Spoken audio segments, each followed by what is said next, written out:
We are going live. Yo, yo, yo. What is up, guys? Happy Friday night to you. To those of you who are in the chat and watching this video live. To everybody else, hope you're having a great day or whenever it is that you're watching this, if it's on the replay. But yeah, today is Friday, June the 3rd, 2022. And we're going to talk a little bit about post-frontal bass fishing, since that has been a little bit of what is relevant to me at the moment, or has been this week, because we had a lot of rain earlier this week, some colder temperatures, and things are now just starting to warm back up.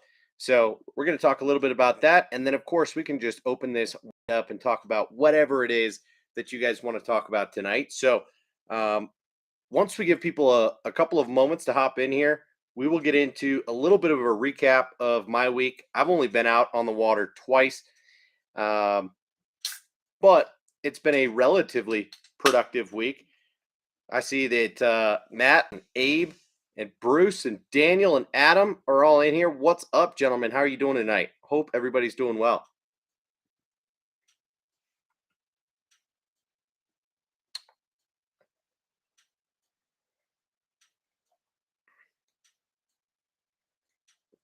I'm not sure what Abe and Matt are talking about right now, but Abe says he's been slacking. Definitely going to go out tomorrow, but only fished once this week so far. Gotcha. I don't stunt. What's up, dude? How are you doing tonight? Man, yeah, good to see you in here. Hope everybody's doing well. Abe, I think everybody feels you about jonesing to go fishing. If you don't have an opportunity to get out regularly, it can be quite a bad feeling when you haven't been out for a few days or a week or more than that, God forbid. But I did go out yesterday and today, both for pretty short outings. A little over 2 hours yesterday, and then just about an hour and a half today. So we will talk about that in just a moment. We got 8 people in here right now. 5 thumbs up. Do me a quick favor, hit that thumbs up if you haven't already, and yeah, fill me in on what's up in your guys' world. Have the rest of you guys been fishing this week, and how has it been for you? And if it's been good, what are you catching them on?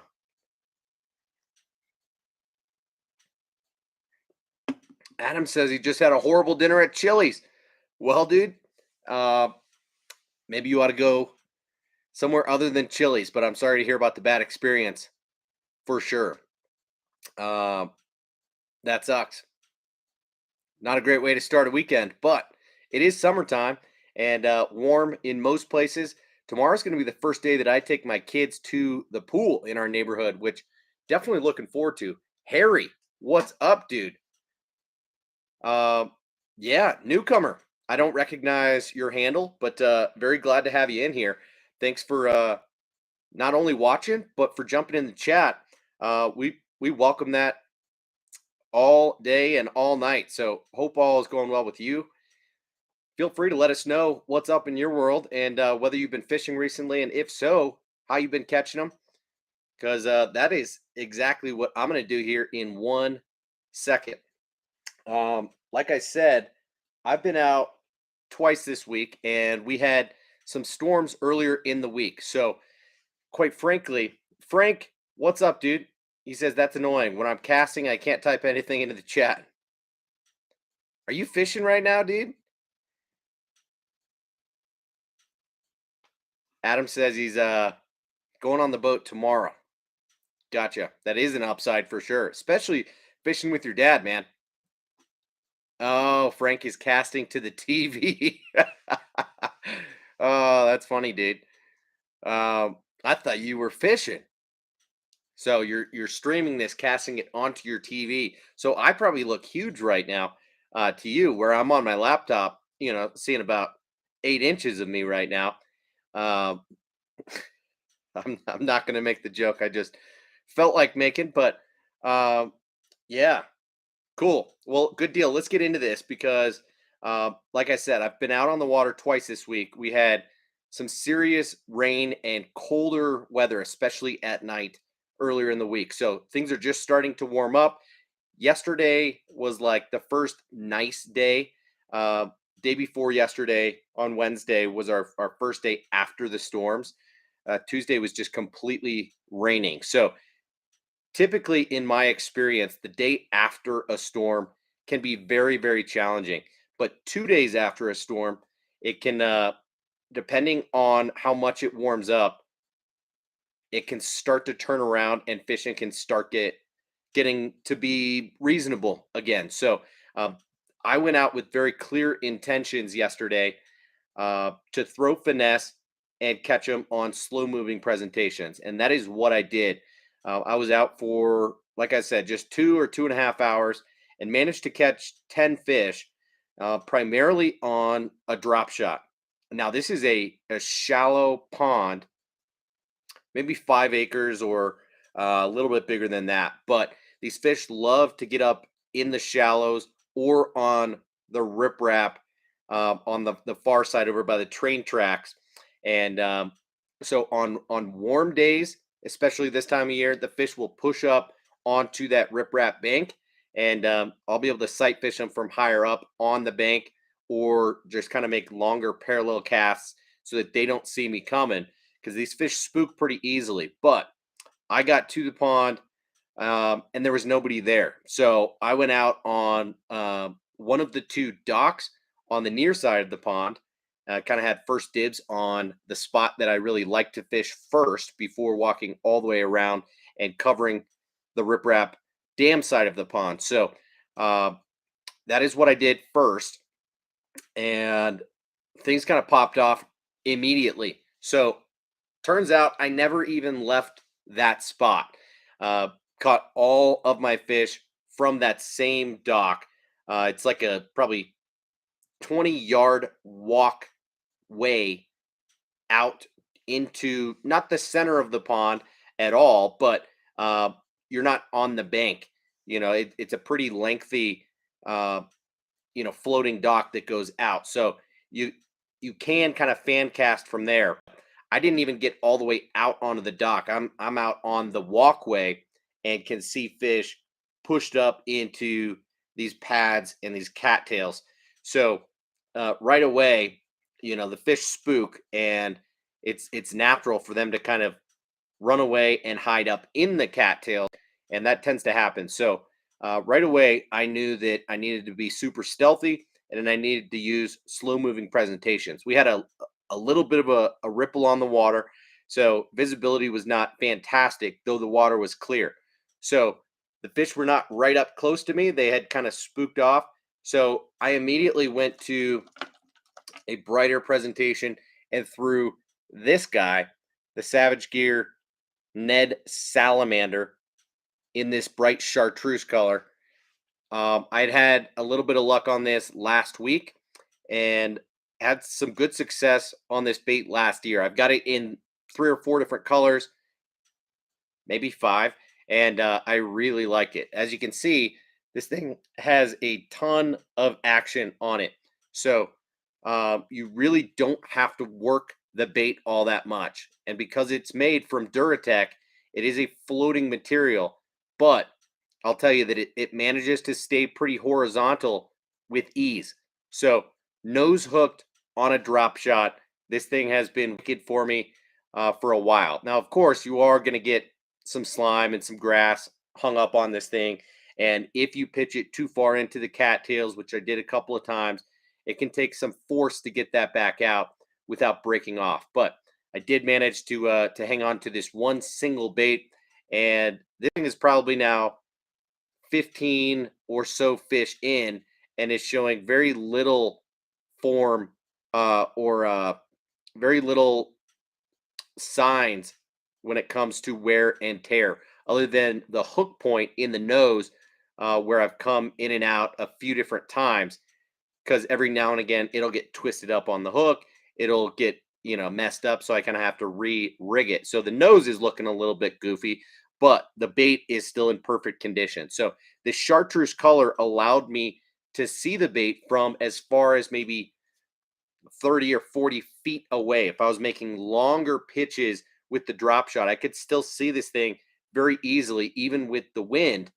So that was crucial for me in being able to detect bites, actually see the fish, visually eat this bait. So this was the dominator for me. I want to say I caught 4 of the 10 fish on this. I wanted to rotate a little bit and not just throw the same bait all day long. So, caught a handful of fish on that, including maybe 1 or 2 good ones. Out of the 10 fish that I caught, none were bigger than like 2.5 pounds. So that was kind of unfortunate. But this was probably the best fish that I caught on that bait. Still a little over 2 pounds. Um, and then caught some dinks as well. No real need to show you those. It's an okay one, I guess. Little guy. Little guy. So 4 fish on the drop shot. Just throwing like a 3/16 ounce lead weight because I was fishing in grass. But the point of fishing the drop shot was to keep the bait up over the grass. So it was just kind of floating just above the grass and not sinking down into it. Where that would happen if I was throwing this on a Texas rig or any other weighted presentation. And because this is an elastomer style plastic, weightless, this thing's just going to sit on top of the water. So drop shot allows me to get that bait down under the surface, but not down in the grass, if that makes sense. So let me catch up on these comments real quick because you guys are flying and I appreciate that very much.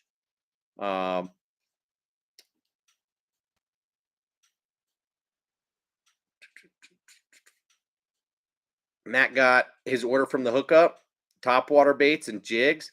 Nice, dude. And a crank from Rooms. Okay.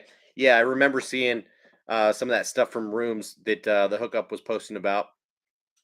Adam's going to throw a spinnerbait and a chatterbait tomorrow. Nice. Hope that works for you.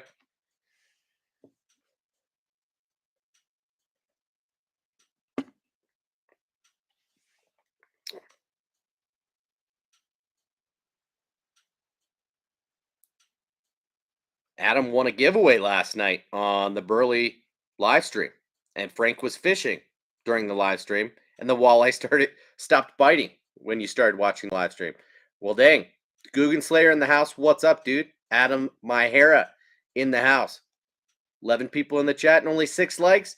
No doubt, guys. 13 people, 12, 8 thumbs up.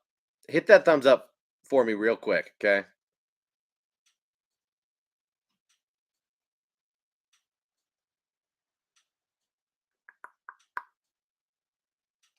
Adam says they were knocking the paint off my glide bait tonight. Sick, dude. Your glide bait looks good. Action of it looks real solid. So keep up the good work, man.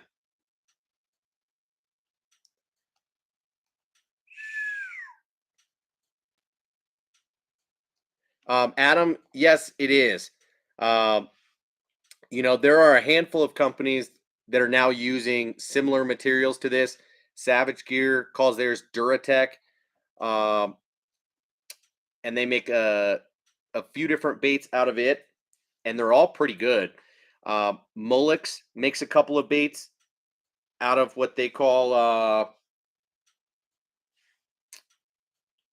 some type of flex material. All their soft plastics with the name Flex in them. Freaky Flex, Stick Flex, maybe 1 or 2 others have a similar type of material. I like those. In fact, they're up in my go bag right now. So I don't have those to show off at the moment. And then Spro.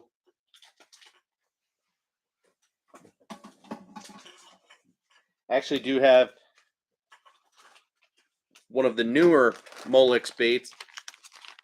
This is called the Fork Flex, which is like a fluke style bait. A little overpriced in my opinion. They're like $7 and you get 4 in a pack. Not super impressive, but then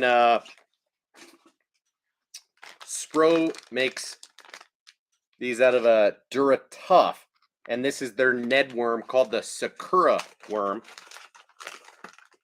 So yes, with any bait made out of elastomer instead of plastisol, you do have to keep them in the original packaging.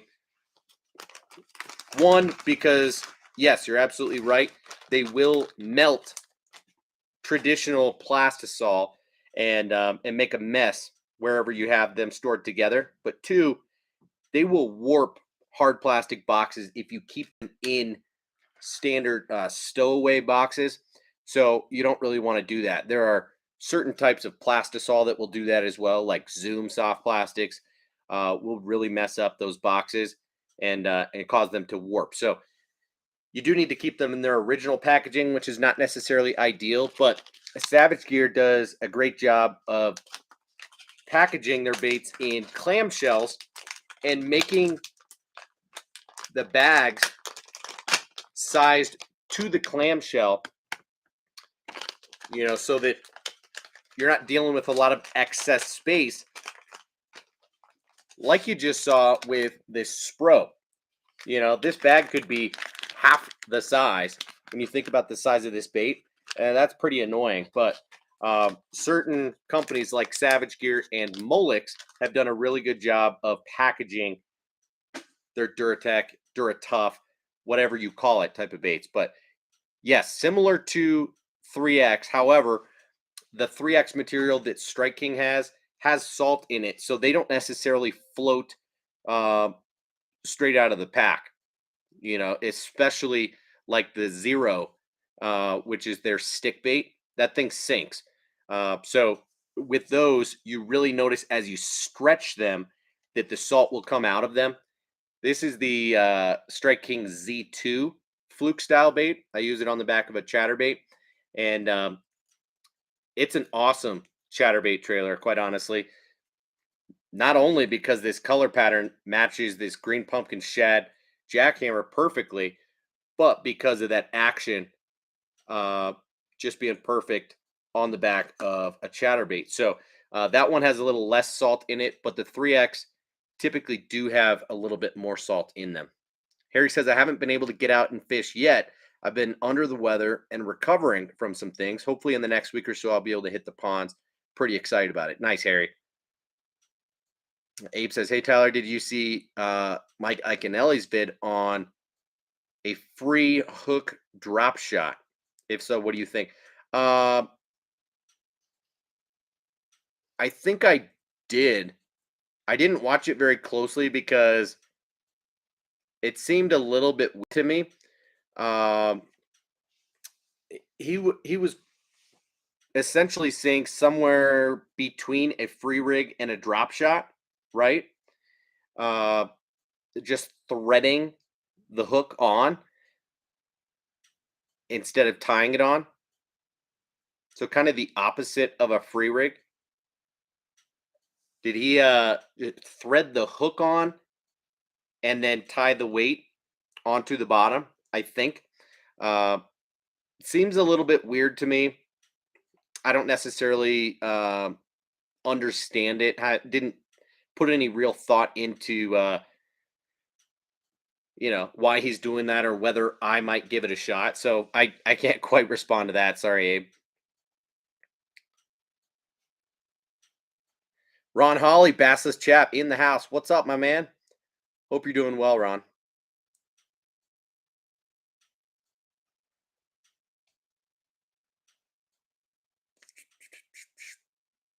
Frank says, do any of you guys know what I did with my spare bait cast reel? It was lost, and I found it, then I put it somewhere safe, and it's lost again. Yeah, happens to the best of us, man.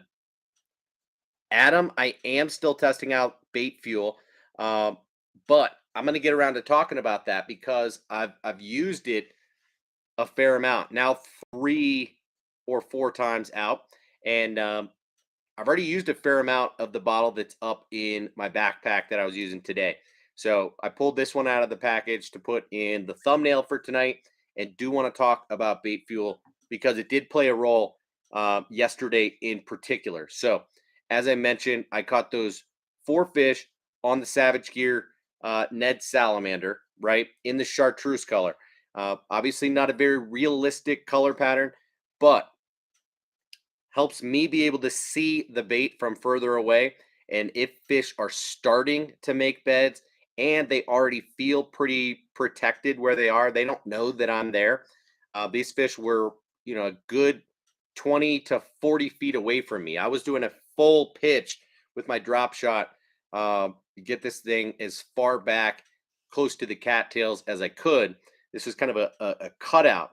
And the fish had spooked from being close to the dock to going all the way up into and around the edges of those cattails. So I was kind of covering the edges and managed to get a handful of fish to come out and eat this bad boy.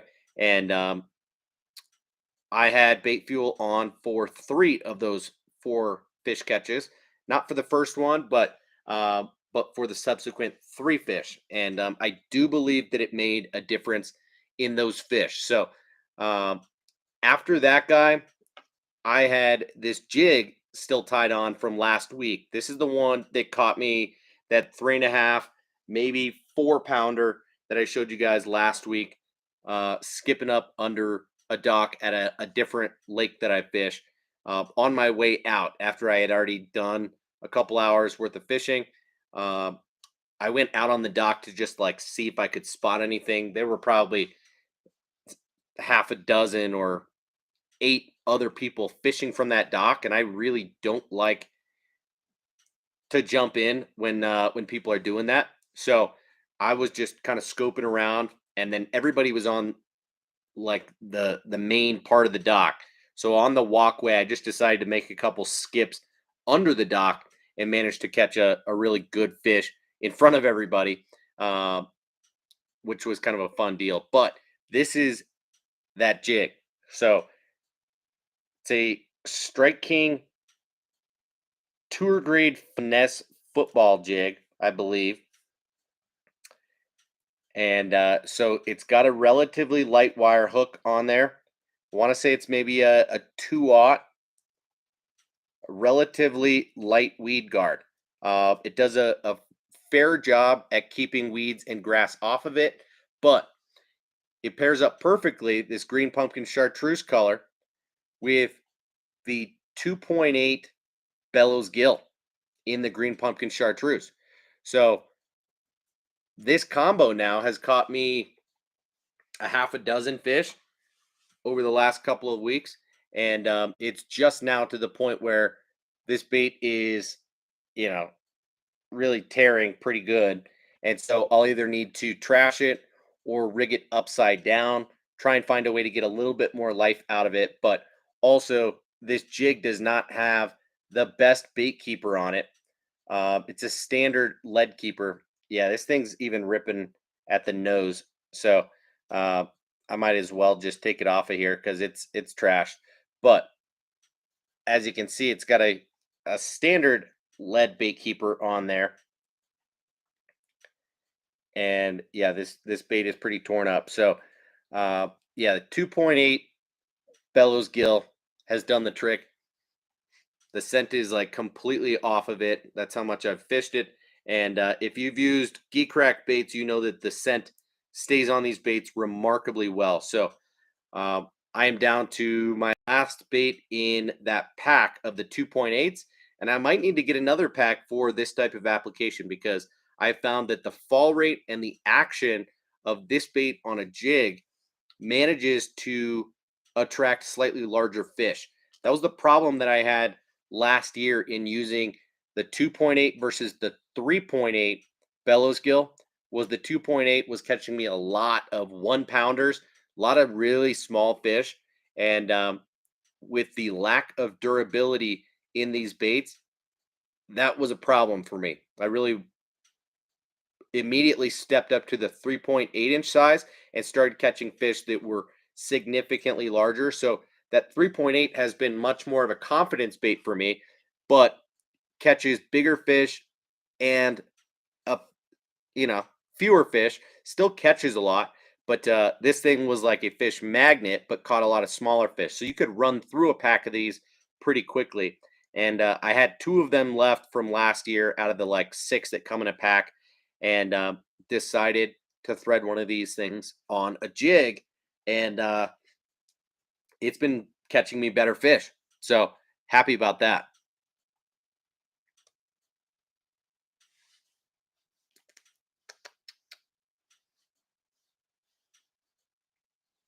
Daniel says, I like that Savage Gear goes an extra mile on realistic looking baits. Um, I do too, man. I think some companies do it and it's more of just like a gimmick type of thing. They don't execute everything all the way through. They're literally just trying to make it look realistic, but then sometimes the action, the colors, the scent, something else about the bait is off, and it ends up just being, something to catch fishermen more so than fish. But I think Savage Gear has dialed that in really well over the last handful of years and started to make baits that not only look good but have tremendous action and scent, and they catch fish really well. So I would agree with you on that. Adam says I picked up the Z-Man B Height Delight Jackhammer. Favorite color slash trailer that you guys recommend? Sure. So that is historically been my favorite color as well. And I kind of always have one rigged up like this with a green pumpkin chartreuse Yamamoto Seiko. Okay. Um, I know that's more of a bait fish profile with the Seiko. So, you're imitating a bluegill, really. But that has been my favorite trailer over the years, and still is. But there's a lot of different things that you can throw on that. Another really good one is the Z-Man Goat. All my regular size goats are in my Chatterbait trailer Z-Man bait binders. So this is the bigger size, the Billy Goat. I would recommend the standard size Goat, which is a 4-inch bait, I think. But this color here, called Hot Snakes, is a really good match on that Bee Height Delight. And yeah, the Goat is a great trailer on the back of a jackhammer. It's going to be quite a bit more durable than the Seiko from Yamamoto, and definitely one that you should look into using. But I also like using like a Rage Menace grub or a Rage Bug from Strike King. They don't have perfect color matching to go. They probably do make a green pumpkin chartreuse, but anything like that, a Reaction Innovation Spicy Beaver, a Zoom Z Craw, all those baits have the same type of action. Guggen Baits Bandito Bug, whatever floats your boat with, something with a little bit more kick, but a cross slash beaver profile, but a little bit more streamlined of a kick than that wide flapping that you get out of like a Rage Craw, are great options. And then something like the Zoom Speed Craw is always a good option, which I don't know where I've got them right now. These are all my my bugs, creatures, if you will. So yeah, Rage Bug, Bandito Bug, and Z-Craw, all great options that are going to just give you a different profile and allow you to skip the bait a little bit better.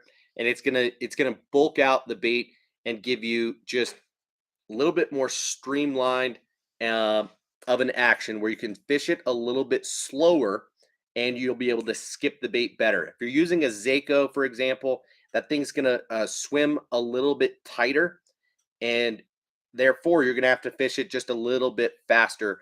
But the color combo, that green pumpkin chartreuse that Yamamoto makes, is a primo color match on that Bee Height Delight.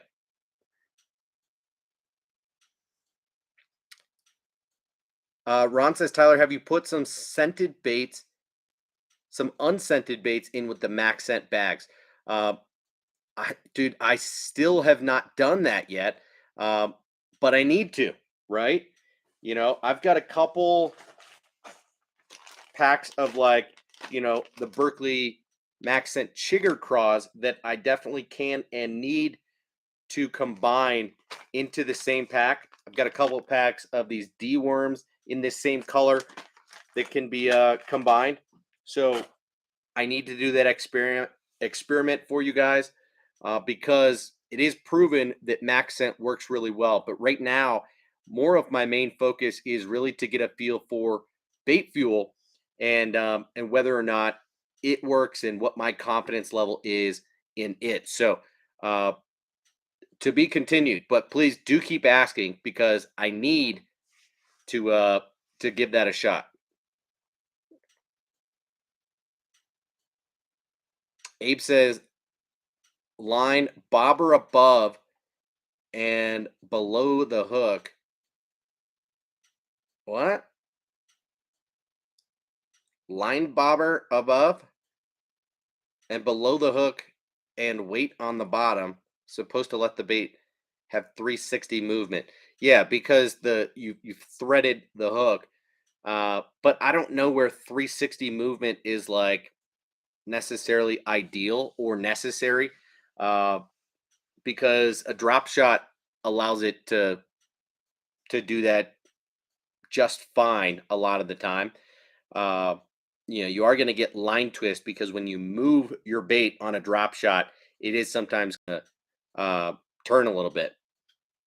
But I don't know. Maybe I'll give that a shot at some point, but not necessarily feeling like it's urgent by any means.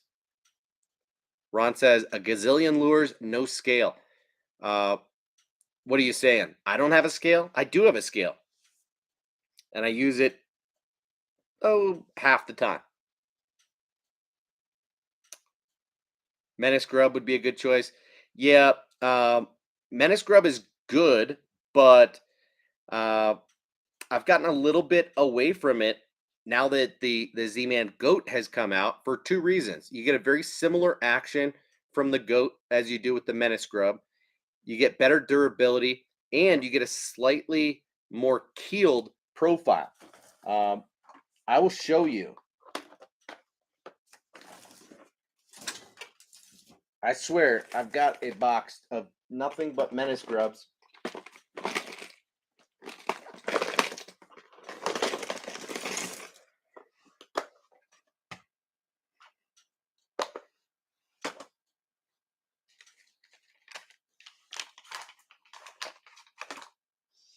Let me pull out a color that will show better on camera, but here is the standard Menace Grub, and here's the standard Goat. Okay. Obviously, these aren't the same color patterns. This is the Falcon Lake Craw, which is really best for that Heights Hot Craw. And this is the Fire Craw Goat, a better match on there. But what you see here is that the Menace Grub is perfectly round. And the Goat is not. It is flatter. Sadie, are you okay? Come over here. Come over here for a second.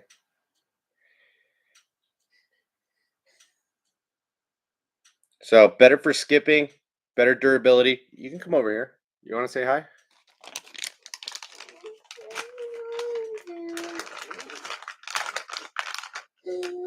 Hey, it's okay. It's okay, babe. Come here.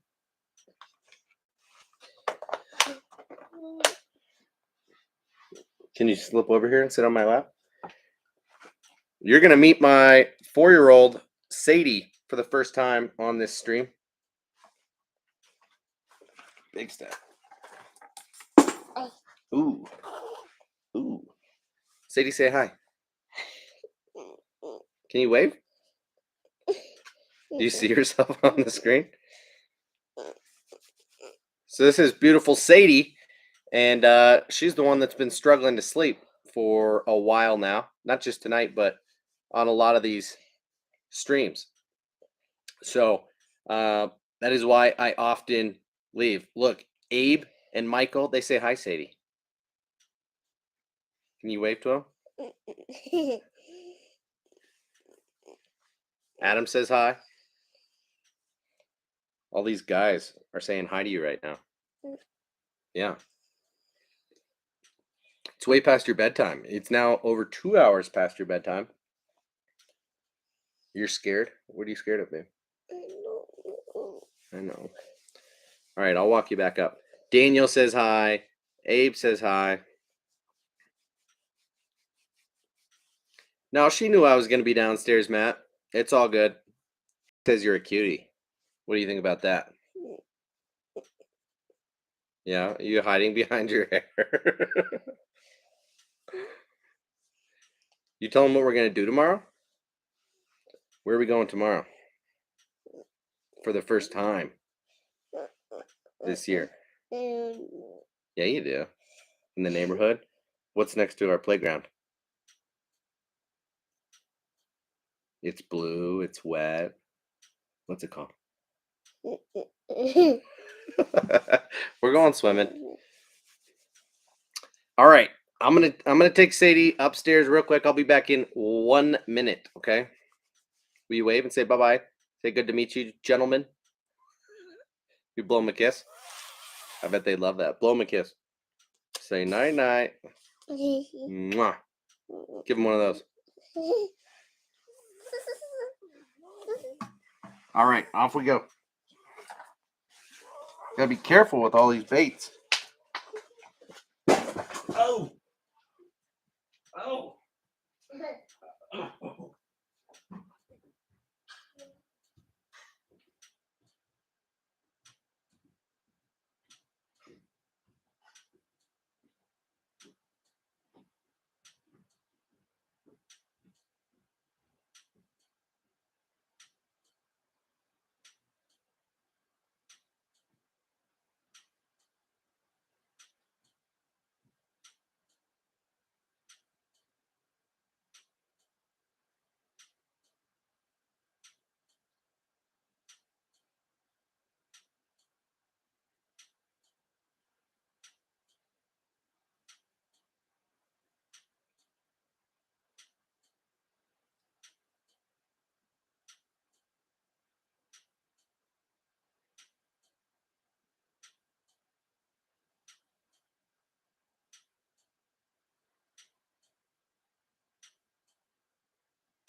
I'm coming.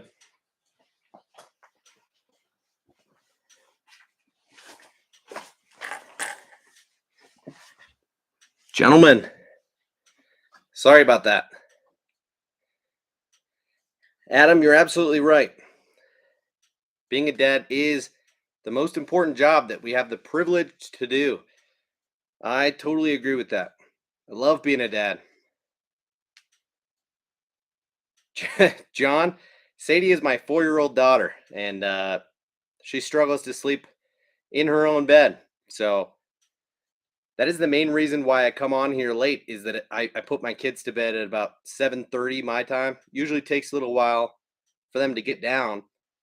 And then late night, I'm able to get on here by about 9 or 9:15. Once they're all down, safe and sound, no problem. But as of late, Sadie's been having more problems um, in staying in her own bed. So sorry about that.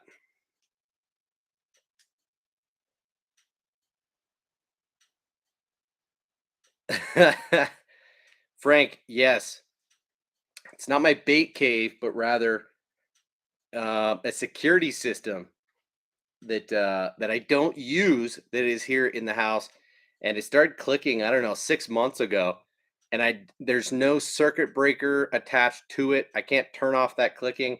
I disconnected it and cut some wires, did more damage than necessary, and I still can't get the clicking to stop. So I don't know what the heck is happening, but yeah, whenever I disappear for a little bit, you guys have to listen to that clicking, and I apologize for that, but get used to it, man. So, thank you, Ron. I appreciate the compliment. Uh, my kids are all great. They're a dream. I'm tempted to pull out my phone and show you guys pictures and just talk about my kids, but we don't need to do that right now. We're talking fishing, we're talking baits. So, I don't even quite remember. I was just talking about the goat and the menace grub, right?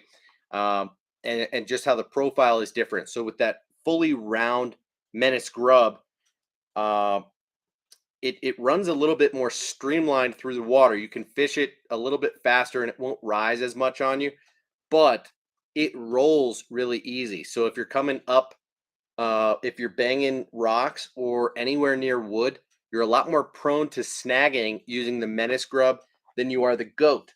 So that is another reason that I've gone to fishing the goat is I can use the same trailer on a jackhammer for I don't know 50 plus fish.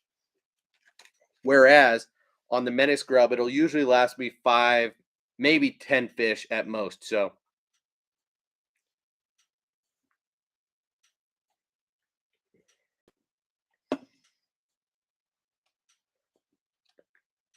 Daniel says, cut the blue wire, not the red one. Adam says, dunk it in water.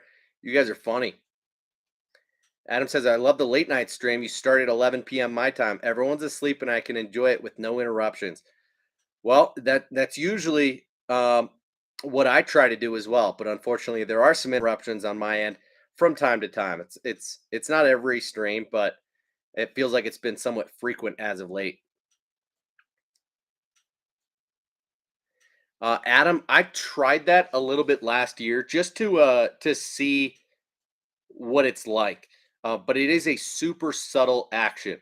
If you're gonna do that, I do recommend throwing the biggest size, the billy goat that I showed you guys. Um, they make the goat in 3 different sizes. So they make it in this tiny little baby goat, which is a great uh, Ned rig bait. It's a great micro jig trailer. And I find it to even be a good trailer on the back of the new Mini Max Chatterbait. But it's a little bit more, obviously finessey, but more narrow in what you can do with it. Then they make the standard size goat, which is the most versatile by a long shot. This guy is awesome on a swim jig, on a chatterbait, on a wobblehead, on a Texas rig. You can do kind of anything with it. You could throw it on a shaky head, whatever your heart desires. Throw it on the back of a buzzbait. Awesome. Okay, but then they make the billy goat, which is a hoss. This thing's 4 1/4, and it is significantly bigger. It's meatier, it's heavier, so it's easier to throw weightless with just a hook on it. So if you're throwing this even on like, a 4/0 or 5/0 super line EWG hook, this thing will still float with no problem. And it has a lot of kick to it. You see that these kickers are longer, and that said, it still does not nearly have the action that a traditional toad has. Okay, so can you do it? Yes, by all means. You certainly can. I think it is better on the back of a buzzbait or an oversized swim jig or something of the sort. You know, if you're wanting to flip it, it's a good bait for that. But uh, because it's got very streamlined kickers, they don't stick out very wide. The buzzing action on it is quite a bit less pronounced. Of course, I moved the goat toads that I had out today. I think I was planning on using them today, so I'm not sure where I put them, but that new goat toads, well, here they are. I didn't bring them out with me. But what you'll see here is that the goat toads not only has a thicker and deeper belly, but it's got quite a bit more splay on those kickers. So these guys stick out about twice as far as the traditional goat or even the billy goat. And the kickers are a lot bigger on them. So you're going to get more of a traditional toad action out of the goat toads. And I think that's going to be the better bait to throw if you're trying to get a toad type of action. Savage Gear also just released a similar bait, the Duratech Toad, I think it's called. I'm not sure. I will get those at some point just for a comparison between it and the goat toads.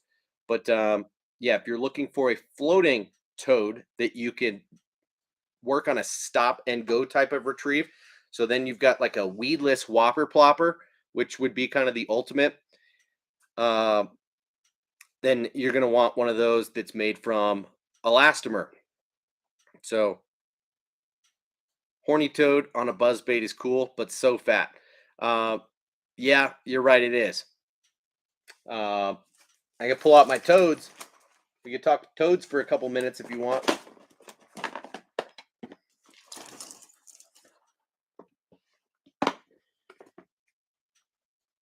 Now, the horny toad, yeah, it's fat, but it's approximately the same as what you get in the goat toads right there.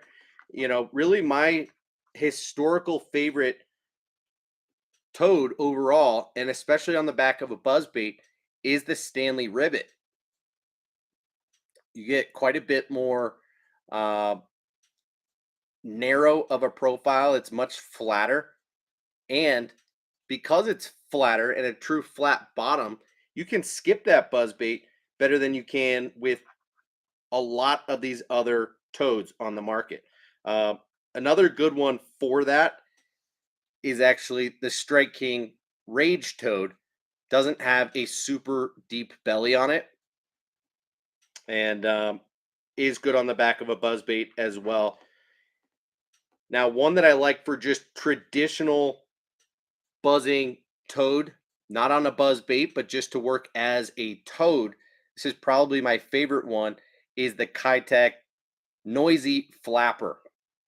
And I've talked about this bait a lot on these streams over the years, but this is a super cool bait because, like a lot of Kytek baits, they make this with so much thought in mind. Yeah, knowing that it's a toad bait, this is a dual density soft plastic. So uh, it will not roll over on you. This thing stays top up. And because it's got a little bit more buoyant of a belly than a top, this thing will stay high in the water column and allow you to fish it slower than pretty much any other toad on the market.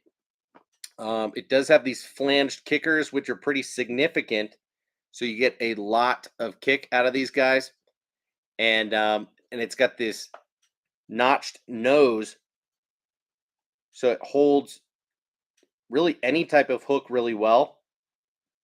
And then it's got,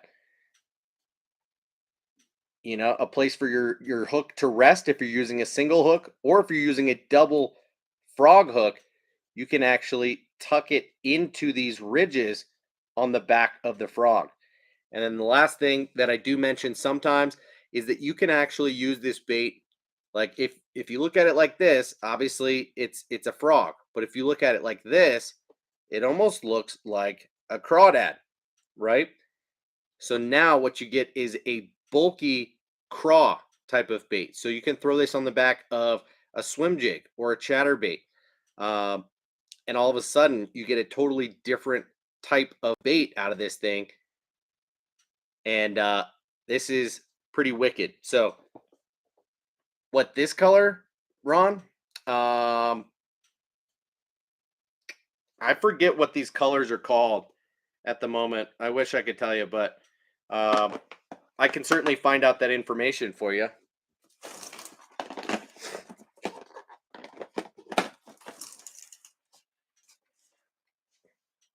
Guggen Slayer, you're right. The ribbit is hard to beat. Yeah, it's one of the OGs, and it's awesome. I also really like that top toad. I didn't pull that one out because we were talking about buzzing toads and throwing baits on the back of a buzz bait potentially.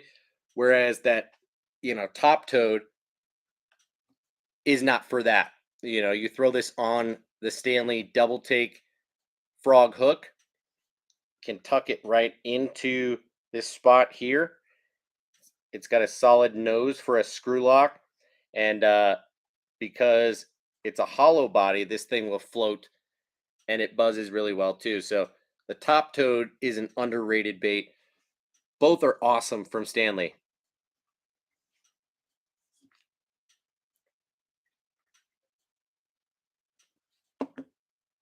Adam says it's so dumb, but the Bass Pro Humpin' Toad is low key great.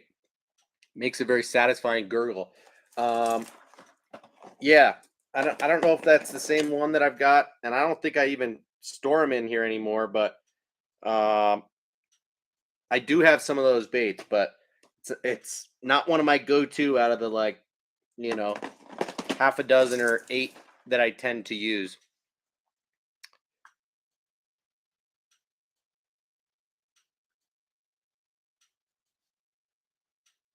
Guggen Slayer, you're right. It is amazing uh, how they hit the toads going fast. Yep. In those situations, a lot of times the faster the better, especially if it's like a top water time of year or that time of day where they're going to hit a top water. Sometimes it's best to go fast. Matt says, talking top water, Tyler, I use that Griffin Zero for Mega Bass, and the bait produces a really good amount of bubbles for its size. Has a nice sound when waked. Nice. No, Daniel, that was not the watermelon red pearl noisy flapper. Because first of all, it's the um no, that was a like a green and chartreuse color. Let me I'll find it out for you. I appreciate you trying to do that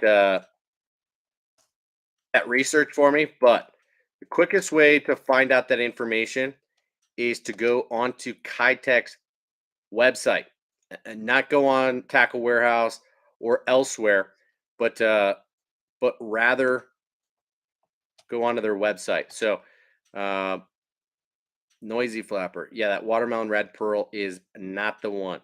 It's not the green pumpkin chartreuse. Of course, it's got to be a color that no longer exists. They're showing only 6 colors right now that they're making. You know, that's disappointing.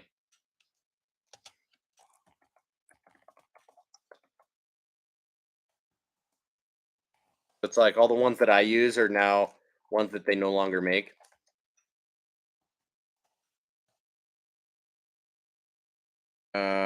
Let's see if I can find it a different way.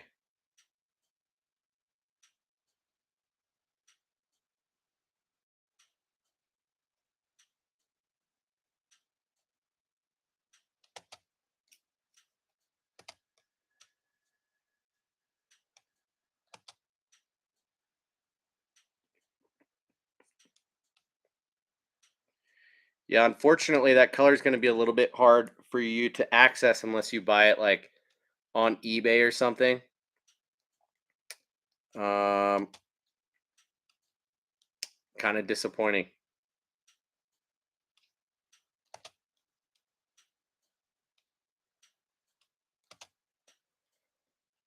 Where is a list of these colors?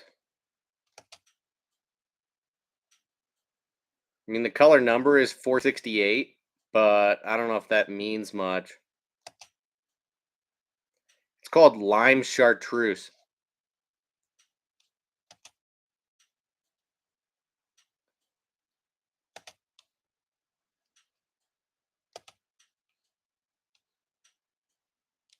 And that other one I showed you was Black Red Belly. So that Lime Chartreuse, um, for some reason, is hard to find now. But the other one that I use and like is called Green Frog, and it's more just like Kytek's standard uh, silver flash minnow type of color that I really do like in their swim baits, which is more of like a silver belly and like a green flash uh, top to it. So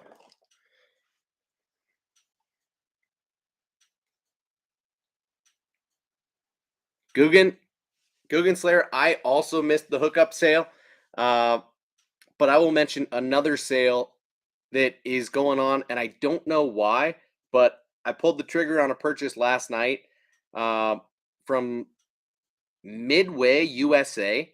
Have you guys ever shopped there before? Um, I'd literally never shopped there before. MidwayUSA.com. Okay. Um, I don't know if it's like a standard sale that they're running or what, but um, they have a lot of stuff on sale. So you have to navigate their website to get past all of the hunting and outdoor stuff. But if you go to fishing and um, and then filter by fishing lures, you can narrow it down. There's a sort by button. Once you get onto fishing lures on their website, you can drop down the sort by uh, drop down bar and go to percent discount. It automatically populates it by popularity for some reason, but you can use the search filter or you can use this sort by filter and either sort by price, which is probably not going to be the best way to go because they do have some, cheap baits that are going to be like crappie lures and other stuff. But if you go by percent discount, it's going to show you stuff that straight off the bat is like 50 to 60% off. It's like a lot of Livingston lures and stuff like that.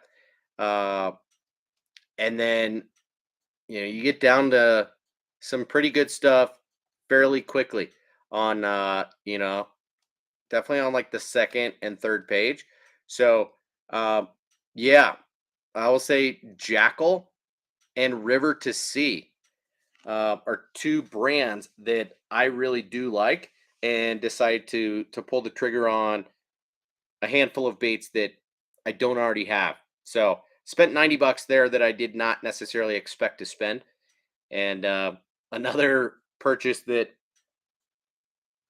I want to make, but also don't feel like I should be making, considering I just got something from Tackle Warehouse a week ago, and then pulled the trigger on this Midway USA purchase like last night.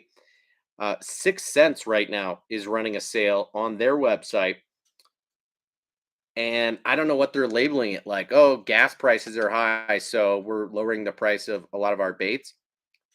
I'm sure part of it has to do with the fact that they're releasing new baits. Uh, like have been releasing a lot of new baits recently, and are going to unveil a couple more over the summer.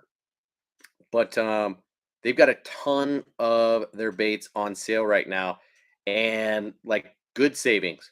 So I've got 14 things from 6 cents in my cart right now, most of which are on sale, but adds up to $78. So yeah, good deals. And I'm tempted to pull the trigger on that. But if I can exercise some restraint, uh, I will hold back. But I don't know if I can.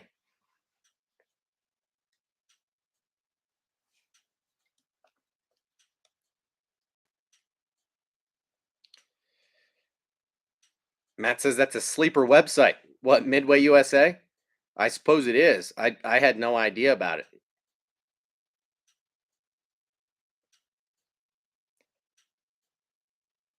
Dave says the Strike Pro Swing Pop 85 is a great topwater bait. You can pop it or use a slow retrieve. It's been a great producer for me over the past couple of years.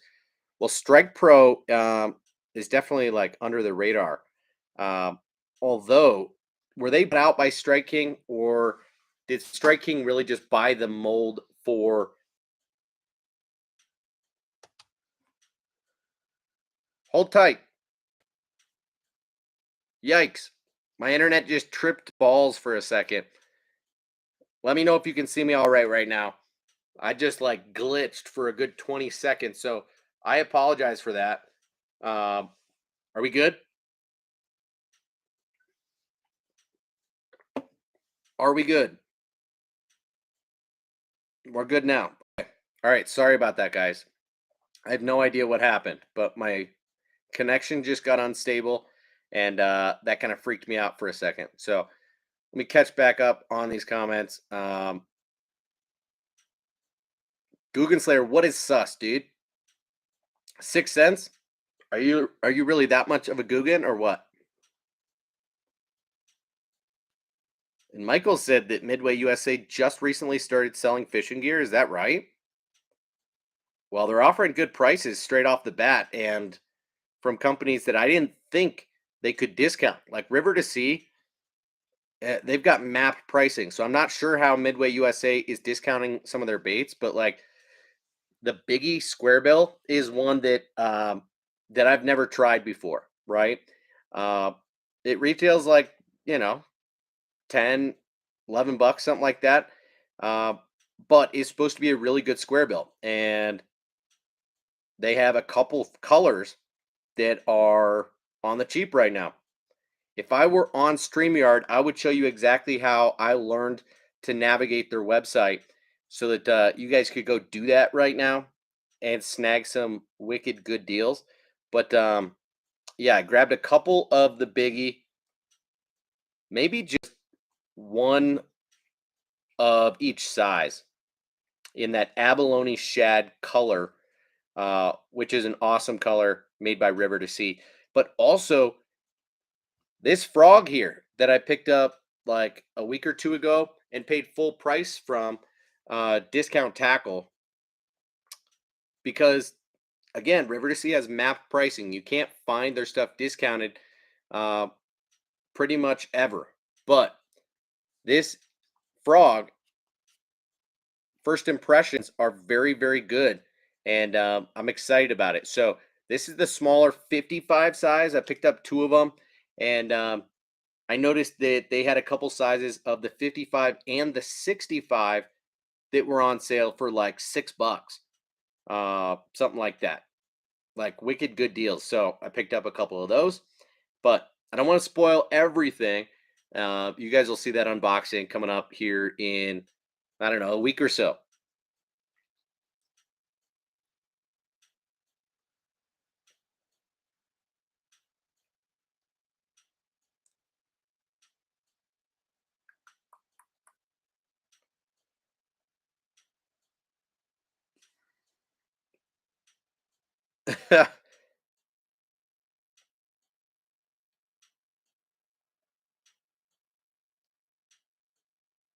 No, Michael, I don't have ollies in my area, but Lucky Craft almost 50% off. That's awesome.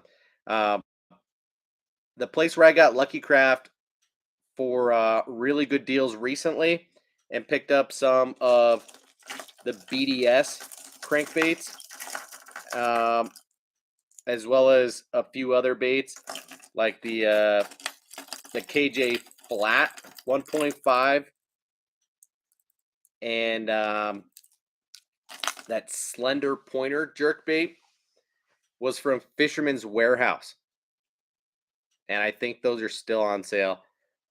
I know you guys went on and made a purchase like right after I unboxed those for you guys. Um, but that's a great place to stock up on Lucky Craft baits right now as well.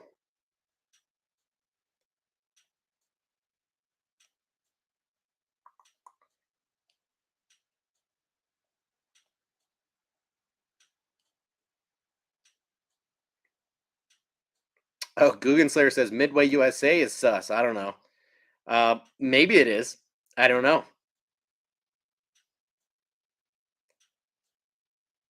Adam says, since I started watching your streams, Tyler, I now have my iPad next to me so I can look up everything you recommend.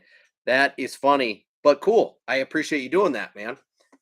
Not that it really affects me, right? Unless you're buying from Discount Tackle and I get a small cut of it. But I can totally relate to that. I used to do that a lot. I do a lot of my shopping uh, independently now. But of course, there's people like, you know, uh, Matt in the chat right now, South Jersey fisherman, who, we have conversations, whether it's through the live stream on here, just in the chat like you guys are doing right now. I know he and Tim are talking about some baits, or maybe John, and they'll mention something and it catches my attention, or I'm watching something else. Like when I watched a video from the Hookup Tackle a month or two ago, they were talking about this bait, the Lucky Craft BDS Magic 2.2, and how this bait is discontinued, but is like a magical bait. This is the size of the BDS 2, but with the profile of the BDS 3 and up. And that this is an awesome grass fishing bait because of the bill shape on it, and that it doesn't run as deep as some of the other larger sizes. So I was immediately curious to go out and check out that bait, and went out of my way. But people like Matt have convinced me to pick up the Megabass Edo Shiner, which was one of the few Megabass jerk baits that I didn't own. And there are still a couple, don't get me wrong. But it was on my list of like bait that I was curious about. And I have been mentioning this a lot recently, but same with, the Depths Evoke square bill. So I can totally understand where you're coming from, dude.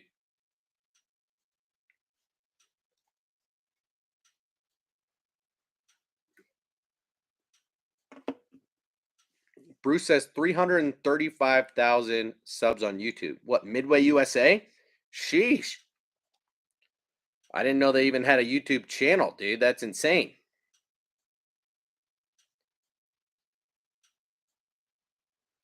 Tim says, try writing it down during the live stream so you can look it up later. I've done that before. Yeah, not a bad idea. I know that Ron Hawley does that as well.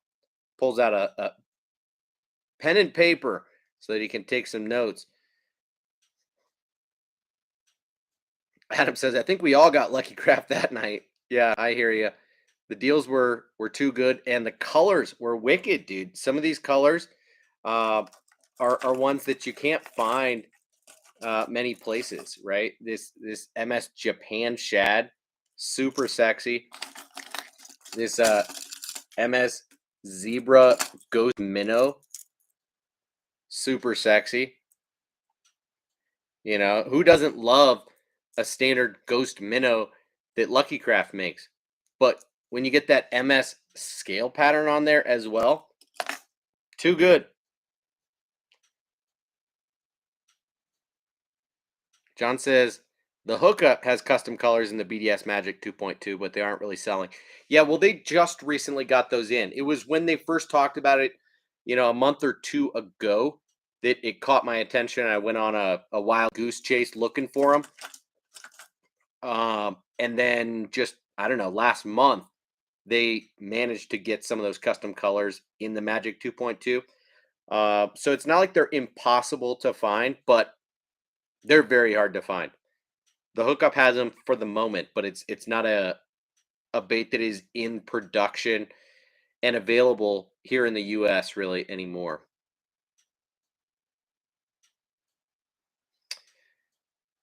Adam, I hear you. Matt was the reason that you got to lose Super Duty reel for bigger baits. Yep. Frank says, I do 99% of my tackle shopping in a brick and mortar store. Online shopping for me is when there's a product or sale that I can't get um, at my LTS. LTS. I don't know what LTS is. But no, I mean, I like to go to Cabela's and Bass Pro and other local shops if I can, because it's a great experience. But I find that selection is not as good as it is online, and and I enjoy the unboxing when I get a package in the mail, and and can open stuff up. So I've gotten used to shopping online. I'll just say it that way.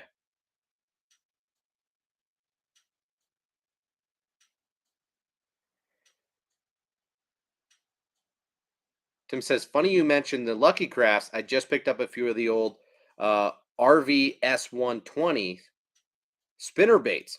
Still in the pack. Nice, dude. My buddy found them in a yard sale of all places. That's wild, Tim, but pretty cool.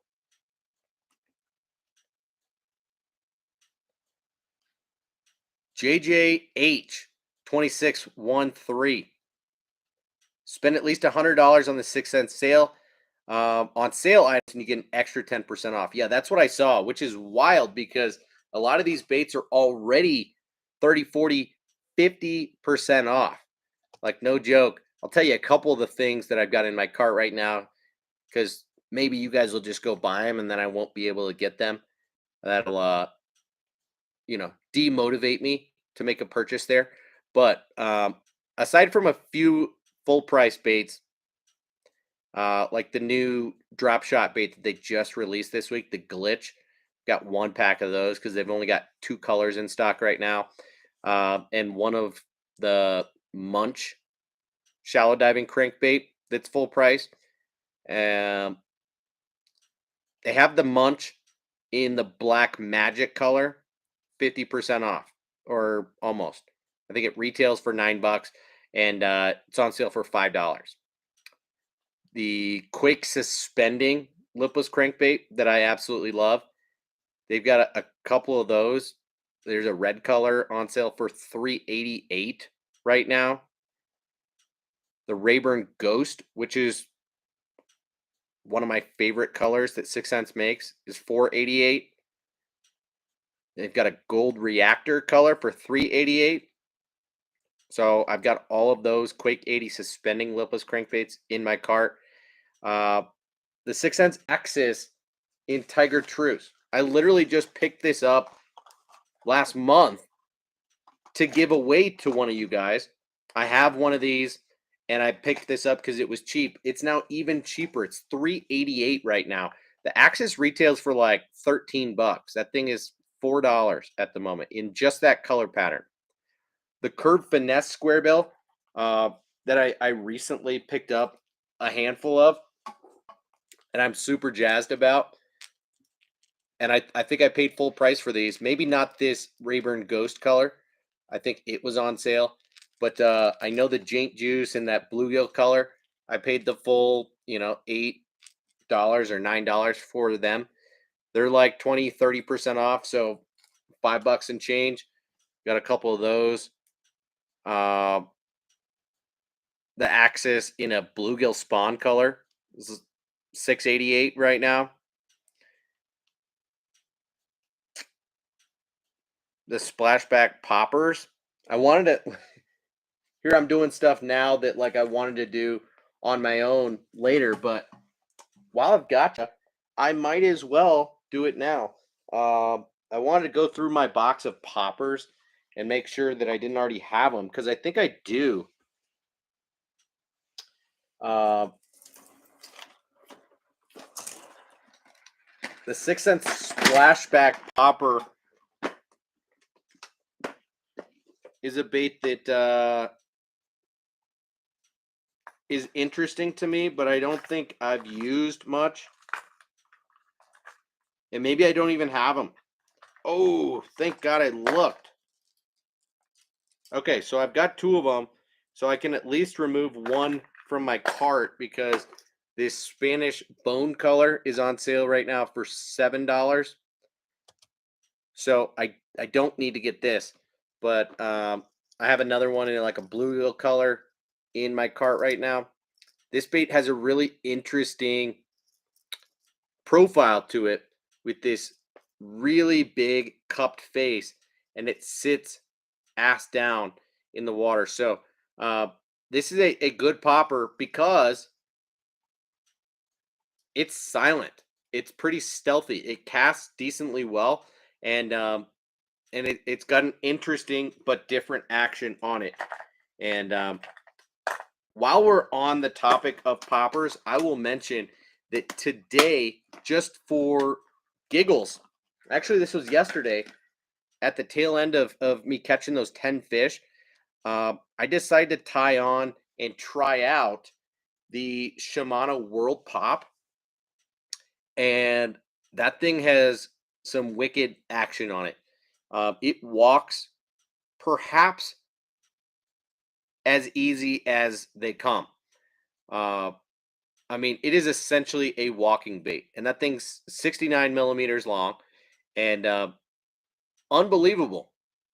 I mean, I was almost upset at just how easily it walks. So on slack line, the thing will automatically start walking the second, even just picking up the slack, it'll go to the side. So on a little bit of slack, as you work that thing, it's just going to go, and it doesn't go straight side to side. I mean, right? This is not a shower blows.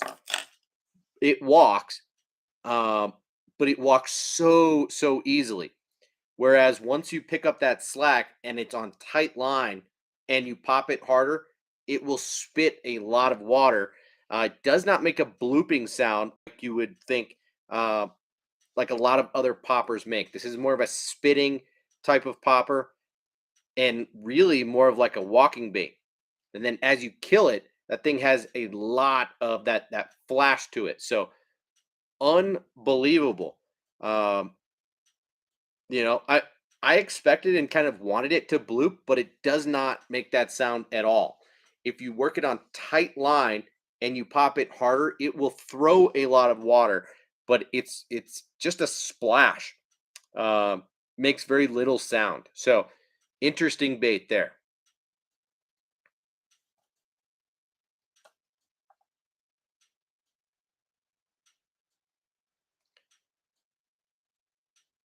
Holy shnikes, JJ. JJH 2613 says he's already made 6 cents orders over $300 for an additional 30% off. Yeah, that's the thing is on their sale right now. There's so many things on sale that it's almost like you might as well. It's not slim pickings. Um, it's better than their sales. If you go to their website and you click sale and go to their baits, usually there's like a page or two, uh, maybe 50 things to choose from. And there are hundreds and hundreds right now. Uh, so many different things. And so the deal is that, yeah, I think when you spend $100, where's that advertised right now? I saw it earlier. Yeah, I mean it was saying if you spend $100+ in sale items. So gas price savings event. Spend $100 on sale items, save an extra 10%. 200, save an extra 20%. 300, save an extra 30%. So I can't even imagine that if you were buying stuff that's like, you know, that 50% off and you rack up the bill and you spend 300, then you get another 30% off. So if you spent like $300 minus 30% is another $90. So really you're spending just over 200 and you're getting stuff for like 80% off. Uh, Absolutely crazy. But yeah, there's 450 products in this gas price sale right now. 358 of which are hard baits. So check out that sale.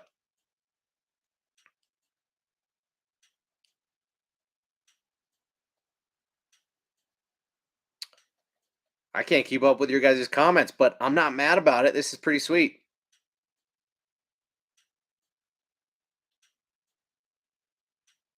Dave had the same experience with the World Pop. Nice. Yeah, pretty wild. Great walking bait. Agree. Um, Ron says, anyone run into a death shimmer spinner bait? Nope.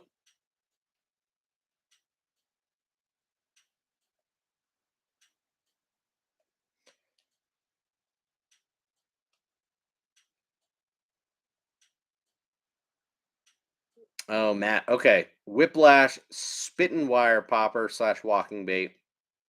Whiplash is made by Valley Hill. Yeah, Valley Hill is definitely a good brand, but under the radar, right? I mean, it's not like they're a underrated or sleeper brand. It's just they're a Japanese brand that rarely makes its way over to the US, right? It's really like the hookup, maybe one or two other one-off places where you'd be able to find Valley Hill baits. But yeah, I'm pumped about those lipless crankbaits that they made that are bladed that they partnered up with Lucky Craft on the LV500. Bruce, no, you can't use a coupon code on top of the 30% off. That is always the case on 6 cents.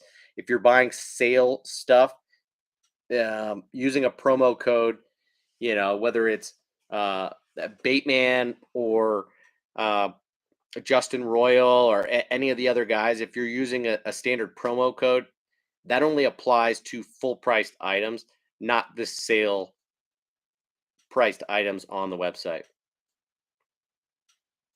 Adam says, anyone else's Dick Sporting Goods starting to carry Lose baits? What? I didn't know that Lose made baits. That's weird.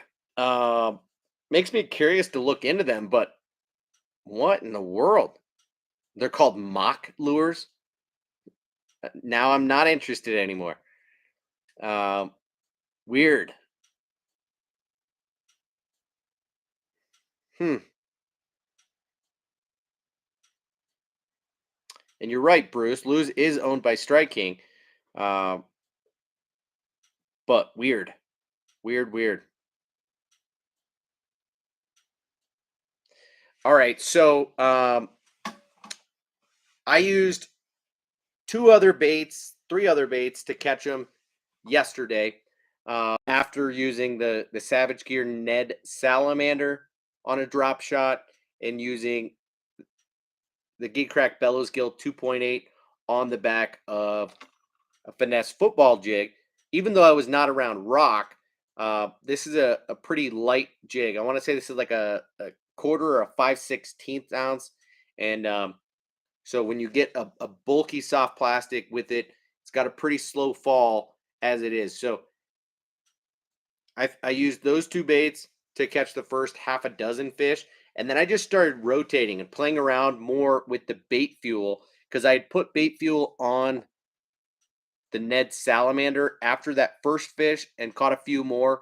And I couldn't tell if it was the action of the bait or the bait fuel that was making the difference. So then I pulled out three baits that are unscented and that, like I went out of left field. I went to a Zoom trick worm in the methylate color. So crazy color pattern. This was clear water, right? I marinated the whole pack in bait fuel and I threw that thing on a wacky rig on a drop shot. And I hooked two fish, caught one, and the fish just totally shredded the bait. So I ended up losing two baits in short order, but a methylate trick worm in bait fuel, and it worked well in clear water. So uh, right away, I was thinking, okay, there's something to the bait fuel. Then I swapped lures. I used a bubblegum Z-Man Finesse TRD, the pink TRD. Again, wacky rigged on a drop shot and caught a fish pretty quickly. And then I switched over to the Z-Man Finesse Shads, nose hooked on a drop shot, but using just a straight green pumpkin color. marinated. Actually, that wasn't marinated. I lathered that up. I had not pre-marinated those. Uh, so it's just applying by hand, putting bait fuel on the finesse shads, and caught 2 fish on those. So in my limited experience so far, um, I have now caught 10-ish fish using the bait fuel, and my confidence using bait fuel is going up. So it's the kind of thing where I'm going to start using it more and more just for the sake of confidence. The jury is still out as to whether it makes a huge difference and what difference it makes when you should be using it versus just all the time. I don't know. When you marinate baits in bait fuel, they get really greasy feeling, I'll say. Super slippery when you pull them out of the pack. Like your fingers are immediately wet, and it's hard to rig a bait when it's marinated in bait fuel. But once it's rigged, uh, it does really well. It's easy to wipe off your hands or to wash off in the water. But the cool thing is, again, it's not oily. So literally, you could set your rod and reel down and just rub it into your hands. And once your hands dry, a few seconds later, you don't feel that on your fingers. You don't even know that you just had it on. You can't smell it. You can't see it. You can't feel it. So that is pretty sweet. And yeah, I will say it does only last maybe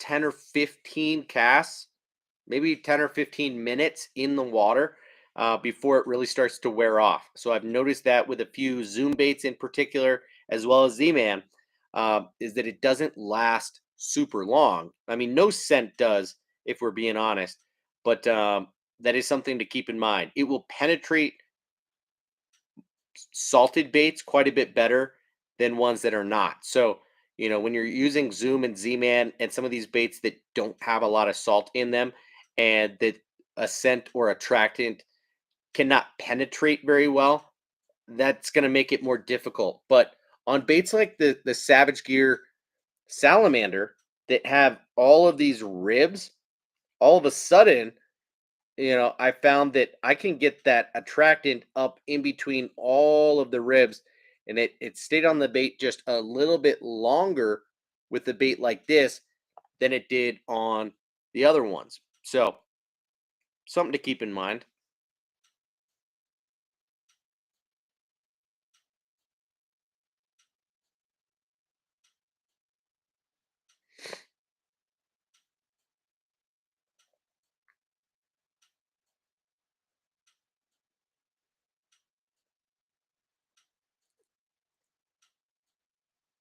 So yeah, that was my experience yesterday, and awesome productive day. Today I went to a different spot that's a little bit more convenient to where I live. Yesterday, I had an appointment at the DMV, so I was able to go fishing for a couple hours right before that appointment, and it was at a spot that I've had a lot of success at for the last couple of seasons, and so far this year, it's been good to me. So that was pretty awesome to go to. But today, I went to what is more of like my home lake. It's just 10 minutes away and super convenient for me to go to, but usually, it's more of the type of place where I catch a couple of fish uh, on a decent day. I've had 2 productive days there this year. One was just 2 weeks ago when I whacked them and caught like 20, 25 fish in a little over an hour. That was sick. But yeah, I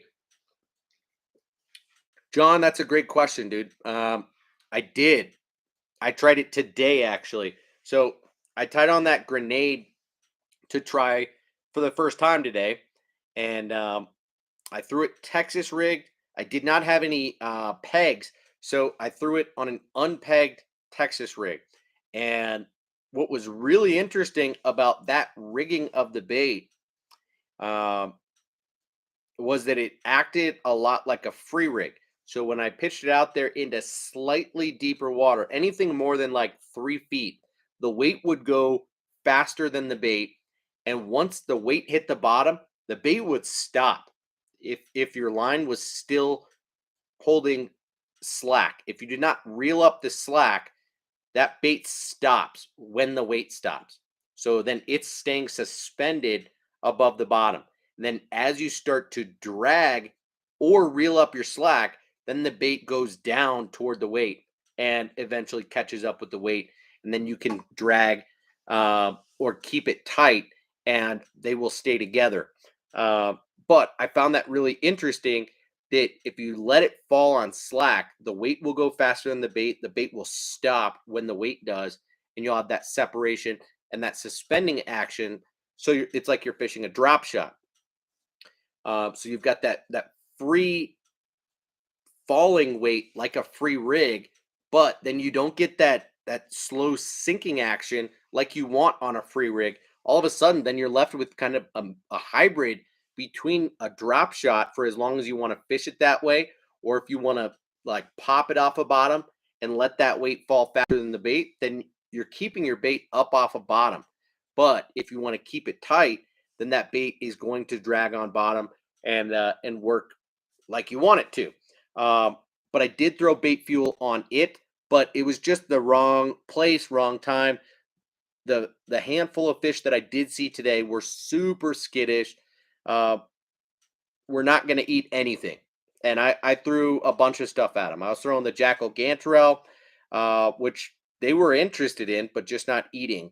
Uh, I threw that grenade. I threw that finesse jig. I threw a drop shot. Um, I threw the Mini Max Chatterbait. A handful of different things. And then eventually, just for the sake of trying out another bait, I tried the cover scat. And this guy was really interesting. Okay. Uh, Definitely impressed me more than I thought it would. So this is that 3.5-inch size, the middle size, and I love it. So as you can see, I've got this rigged just like it's supposed to be rigged on a Texas rig. This is a super line hook. I want to say it's either a 3/0 or a 4/0, but it's just about the perfect size because it tucks right into that back notch. Okay.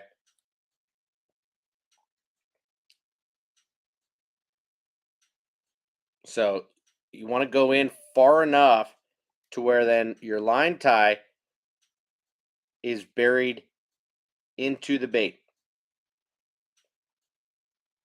You don't want it sticking out of the nose like that. You want to go in far enough and out so that you can pull that line tie up into the bait, come out far enough so that you can Texpose right into that notch on top of the bait, like so. So, couple things to note about the cover scat were that the fall rate is super slow. Uh, I was fascinated to see that. Uh, this thing is probably a foot every 3 seconds. Rich says, too late to be playing with poo. Yeah, maybe it is, dude. But it was hilarious. Just a quick hello and a thumbs up before I get some sleep. Well, thank you so much, Rich. Appreciate you stopping in. So the cover scat was fascinating. One, it falls really slow and it catches fish's attention. It has a fall that has this, it's not a standard shimmy like a Senko does. It has a little bit of like a wiggle down to the bottom. And once it rests on bottom, it looks like nothing, right? Like a piece of poo. But once you tighten it up, twitch on bottom, and that thing literally boom, boom. It has a really good darting action that, in my opinion, is as good or better than a Zoom fluke. It is very erratic on the twitch, and then it slow sinks back down to the bottom. So it is a bait that, like you've probably heard, you have to work super, super slowly. Uh, you don't want that thing working too much in the water. Uh, why not a weightless ring fry? Just a different bait, right? You could throw a weightless ring fry by all means, but this bait is bulkier. It's got a probably a slower sink rate and a more erratic action, in my opinion. Uh, it is made for this application to be twitched up off of bottom and just be a very slow moving bait. But you're absolutely right. Could work just fine like that. But this is a bait that, because of its salt content, I don't know why, but it's like it was designed to be fished around rock. Um, so that's another reason that you want to hide that line tie up in the nose of the bait, is so that you can drag it up and over rock. It wants to come up off a bottom. When you twitch it, it's going to dart up. A twitch will kind of make it go up and then slow sink back down. You can crawl that thing up over rocks, through rocks. Uh, super, super impressed with it. And I did not have high expectations. So I don't know what to tell you. I almost got a couple fish to eat it, but I'm telling you, the mood that they were in was more than negative. Um, So I have high expectations for that bait moving forward. I don't know that it's going to be like, you know, this year's bellows gill for me, because the bellows gill super impressed me in a surprising way last year and is now a high confidence bait for me. Um, but the cover scat, for a first outing and to like visually see what the bait was doing, I was kind of blown away. I had low expectations, and now I immediately have high expectations. So I'll just say that.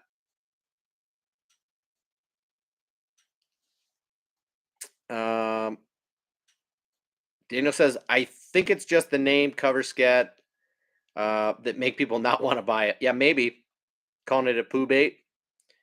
I mean, the Japanese are funny that way, right? The fish arrow heavy poop.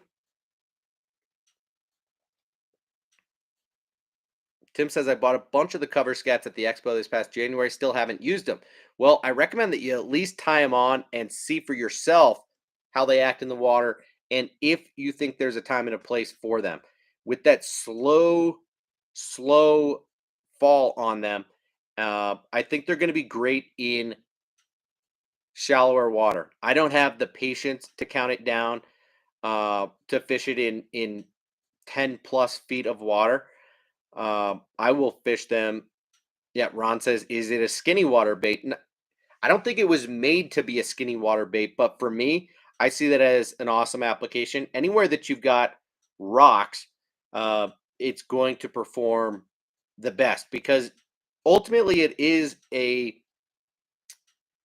a crawfish imitation, right? It's not a piece of poo. It's not a worm. It is a crawfish with its claws tucked in. And so as you twitch it, it's like a crawdad that is scooting away. And, the way that they do in the water when they scoot, a lot of times they'll accidentally scoot up, and then just about how slowly a crawdad falls through the water, that is what you're looking at with the cover scat. I don't know if you've ever done that. If you've ever caught a crawdad and then released them back into the water, if they don't immediately scoot away, they fall pretty dang slowly. The cover scat is a great imitation of a crawdad. So anywhere that you've got rocks, you can slow crawl that thing over the rocks. You can twitch it, and I think it's going to be a good bait for sure. John says, for a while, I was obsessed with finding the perfect hook for those cover scats because in Japan, they're using offset worm hook instead of an EWG. Yeah, and apparently that's because an offset worm hook will come through rocks that much better than an EWG will. Um, and I know that they talk about that too with both the cover scat and the heavy poop, that using an offset will allow for it to be that much more streamlined and come through rock without getting hung up. But uh, you said the Hayabusa TNS offset narrow in the 5/0 is really good. Okay. On what size? On the 3.5 or the 4 inch?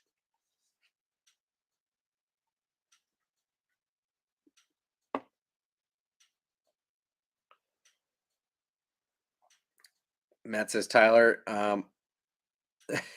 all you need left is the dice rubber to use when the scat isn't working. Nope, not going to use that dice rubber, dude. Not even going to buy them. I'll tell you that much right now.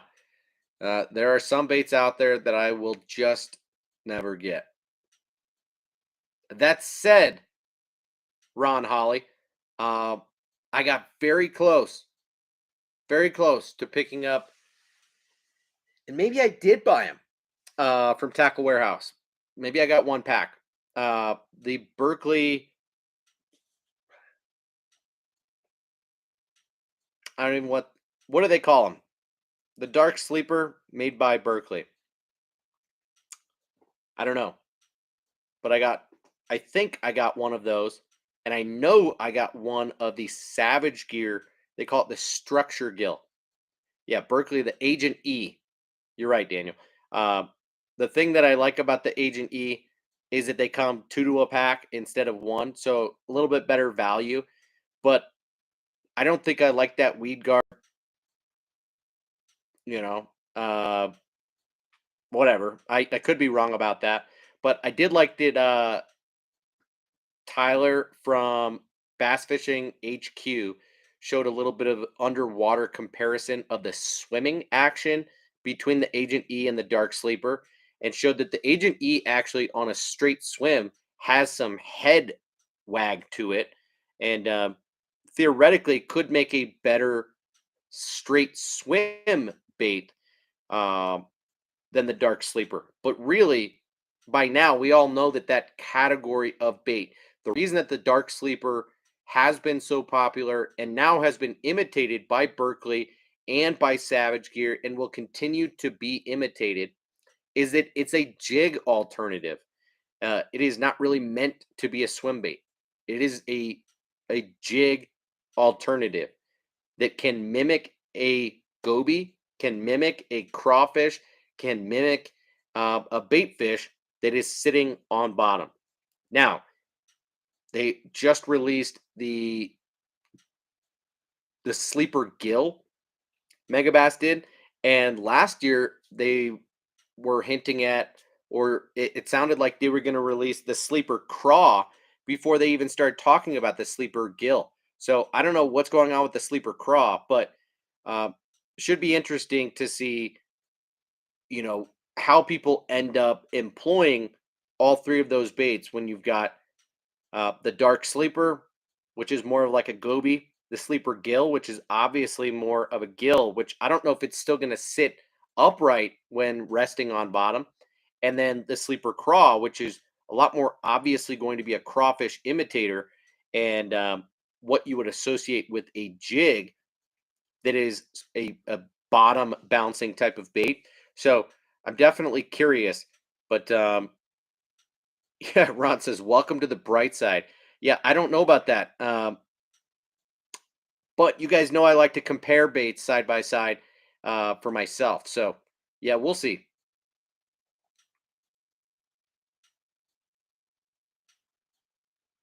I will say that the structure gill from Savage Gear looks great, and we've already talked about the realism. I think we're all going to be pretty excited when I open that in a week from now when I get my Tackle Warehouse package. It's in the mail, so I'll have it in a few days, but I will wait for you guys.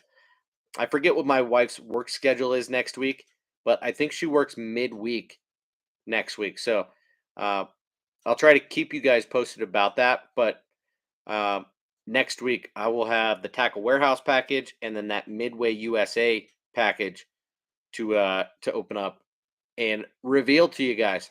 I'm also going to place my monthly discount tackle order, which I don't really count as a typical order because most of that is not out of pocket. Um, but that's beside the point. Might have that package by this time next week, maybe. I don't know.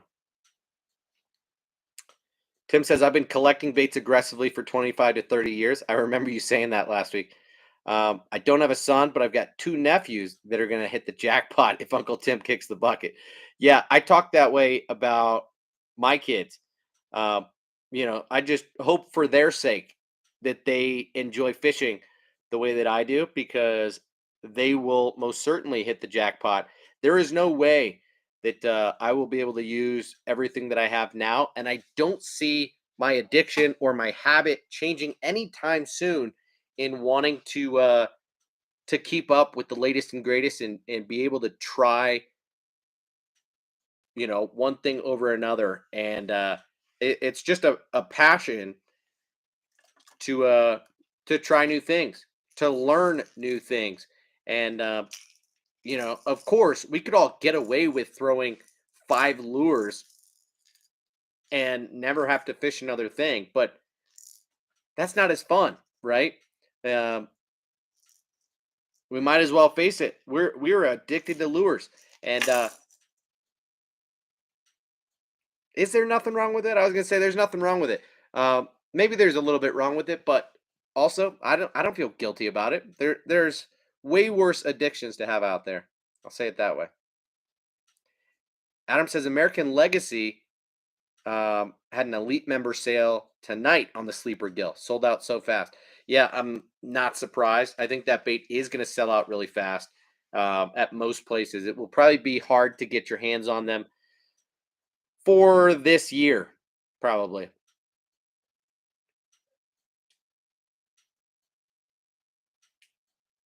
Yeah, Matt, the structure gill from Savage Gear definitely looks like an in-betweener type of bait where it's like half dark sleeper, half sleeper gill. It's not as tall of a profile as the sleeper gill, but it looks to be a little bit bigger than the dark sleeper. I should have gotten it in the 4-inch size because it's more of like a true bluegill size, but that's in the heavy weights, right? 3/4 and 1 ounce. So I think I got the 3-inch half-ounce size, if I'm not mistaken, but we'll see when I open those. Yeah, not the 2.4, dude. 2.4 is too small, in my opinion, for any of those baits. So 3-inch in the half-ounce size, I think, is really the ideal size. Daniel says, I'm available for adoption if you guys need someone. Uh, yeah, if my kids turn out to not like fishing, I'll hit you up in about 10 years from now and just let you know that I'm putting you in the will when it comes to my fishing gear when I die.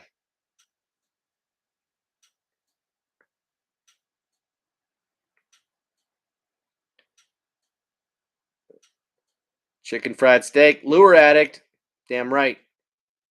I don't know what that number is that you just mentioned, but all right. Um, Tim says, when I was a kid, I didn't know the amount of tackle I have now even existed, and I grew up around some legit local hammers. Interesting. Yeah, well, maybe I should get you on the stream sometime, Tim, and you can give us a little tour of some of your stuff. That could be fun. Or, we could go through just like a little bit of your stuff, and there's a lot of different directions we could take it, right? We could go by decade. We could say what, some of your favorite stuff from say the 90s and from the 2000s and from the teens and so far this decade. That could be fun. So that would be interesting, Tim.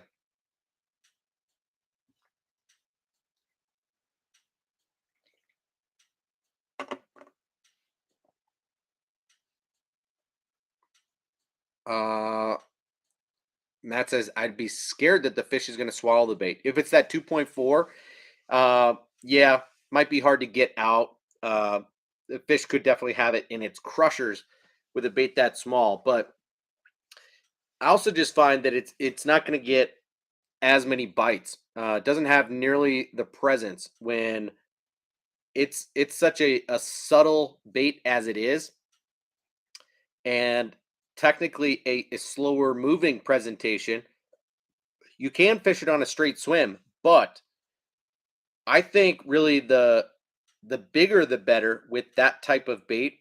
If they made it in some lighter weights that were a little bit easier to fish on conventional gear and wasn't going to fall like a total rock, if it could swim on its way down and then still rest the way that it does, that would be awesome. But uh, maybe there's a reason that those sizes only come in those weights, and it's for the sake of balance instead of water depth. I don't know, but if they made like a 4 inch in a half ounce, I would get that one straight off the bat. But really, they only make them in 3/4 and 1 ounce, and my assumption is that they're doing that so that guys can fish them more easily in 20 feet of water, and I just don't do that. So yeah.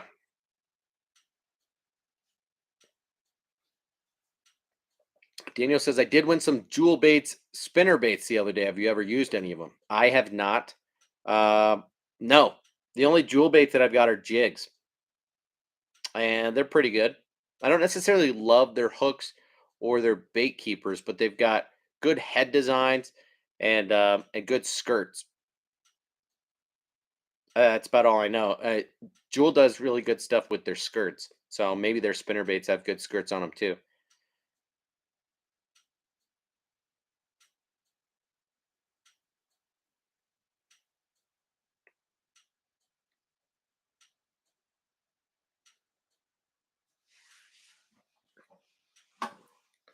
Um, I feel like there was something else that I wanted to talk about tonight, but I can't remember what it was, and I apologize for that.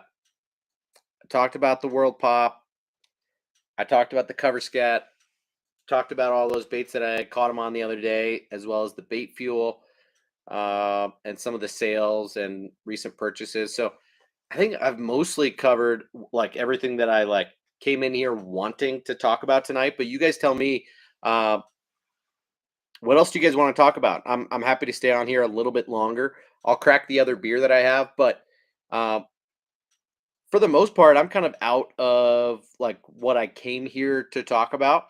So uh, I'll open up the floor to you guys to either ask questions or bring up a specific topic for us to discuss, and depending on how the pace goes for the next little bit, I'll either be on for a while longer or we can sign off sooner. Whatever is kind of up to you guys, I'm fine with.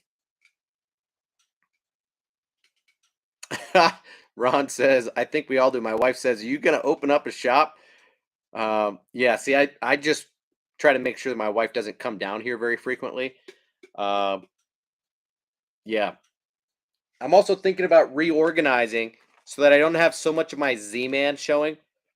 I think what I'm going to do is just buy a couple more of these shoe boxes and throw most of my Z-Man in one or two of these shoe boxes that I like to keep a lot of soft plastics in. Most of these are organized like by technique, but I kind of want to put some other baits up on the wall just to have something for you guys to look at, because I've got like most of my soft plastic swim baits up here on the wall, and then this is just kind of a hodgepodge between reaction innovations, uh rage tail stuff. I don't even know why I've got the pit bosses sitting here, and then some 6 cents stroker craws and clouts, and then a whole bunch of Z-Man and some Kyteks. It's just a little bit random, but I could certainly mix it up just for the hell of it.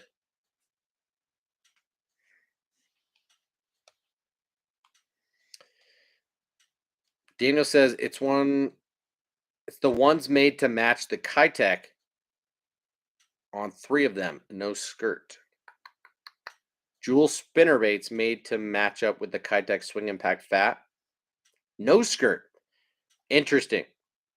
So a jewel spinnerbait that is naked, meant to go with a Kytek Swing Impact Fat.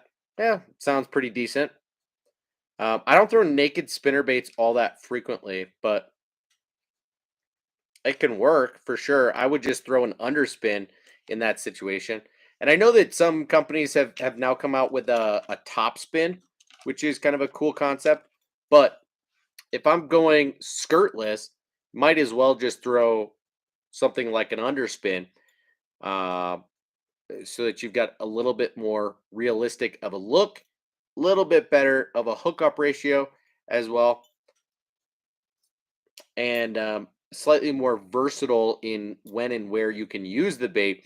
I find that a spinner bait, for me, I got to have some color to the water or some significant wind, uh, to really have a productive day on a spinner bait. But I can throw an underspin in a lot of situations, and get away with it where I couldn't with a spinner bait.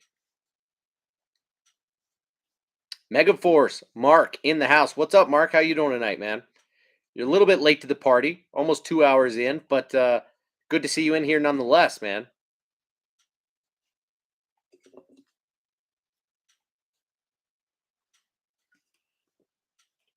John's asking Matt about Ito Shiner in a JDM color called the GS Biwa Hagai. Huh. Next is a Respect Series color in the same, except without the orange on the belly. I don't know.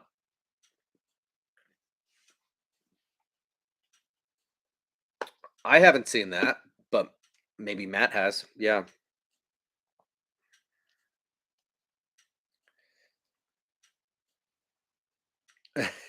Tim says it's definitely not my wife's favorite subject.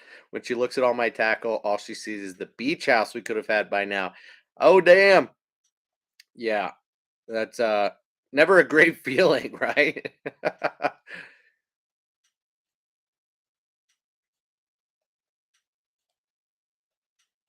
Dave Jolly dozing off here. Catch y'all on the next one. Well, sorry if I put you to sleep at all, but I know it is late. So by all means, get out of here. Have yourself a great rest of your night. Enjoy your weekend, and I'll see you next week, hopefully. Okay. Adam says Texas rig versus Carolina rig. Never fished a Carolina rig. Um, yeah. So each has its own place, right? You know, Carolina rig is going to be better for open water, deeper water fishing. Uh, better really for um,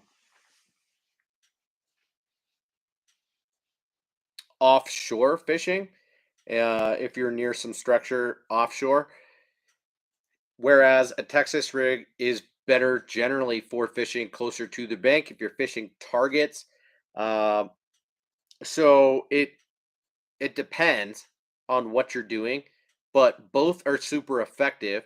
I just fish a Texas rig a lot more frequently. I find that it's a little bit more versatile, and I get it hung up less frequently, and I can cover more water and make a lot more casts using a Texas rig. So for me personally, Texas rig is my choice, but I'm not going to say that a Carolina rig is a bad way to fish. It's just sometimes boring, right? Because it's more of just like make a long bomb cast and then kind of slow drag a bait. You're spending a lot less time covering water, but usually in an area where you know it's a higher percentage area. So if you're offshore, you've mapped out an area, you know that it's a place where fish stage or are hanging out. Uh, it's a great place to fish. If you're near humps, You know, you can drag a Carolina rig uphill.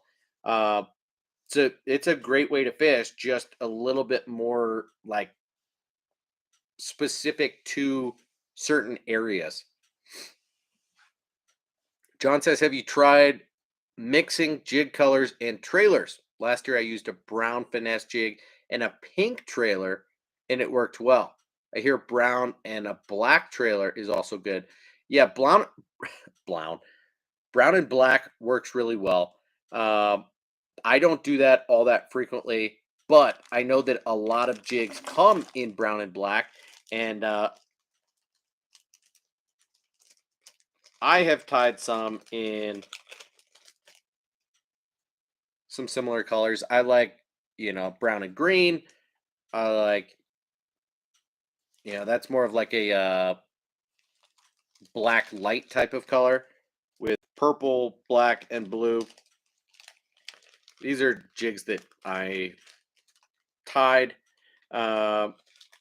using some living rubber materials, but yeah, I don't do it all that frequently on purpose, but I have done it when I'm in a pinch, and I've actually had pretty good success on it. So uh, one of the best examples that I can give is that, like,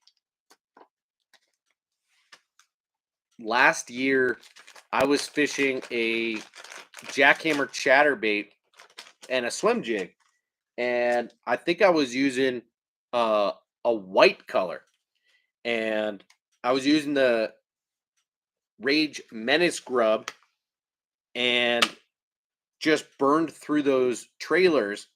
And I looked in my bag and I did not have anything else in a white color at all. But a bait that I always have with me is the Rage Bug in the chameleon color. And so you would not ordinarily think that this color would work well on a white bait, but they smoked it. So yeah, it's definitely something that can work, does work. I think in general, color is overrated. Of course, I should have had this white Rage Bug with me, uh, but yeah, I don't mix and match all that frequently, but you can, and maybe we all should more often than we do.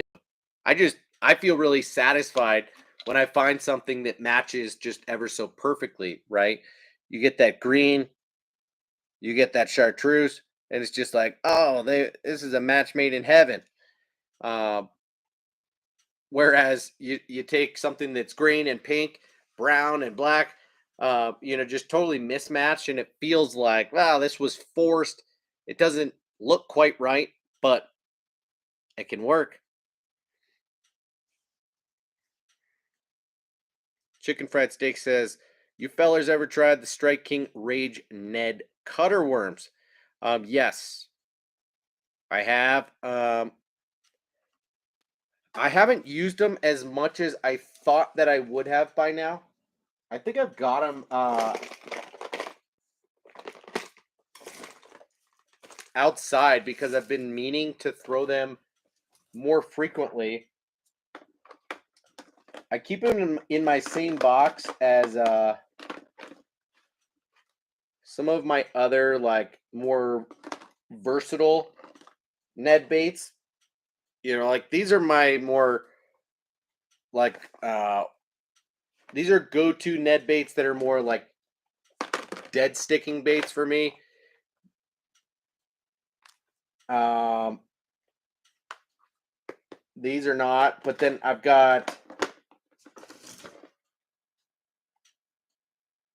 so regardless, the Ned Cutter Worm is a Ned rig bait that is one of the few on the market that you can swim, that you can also kill and will have a really good action. So there are really not many like it on the market. Z-Man makes the Slim Swims and makes the 3-inch minnows, both of which are good baits, but are not really the same deal.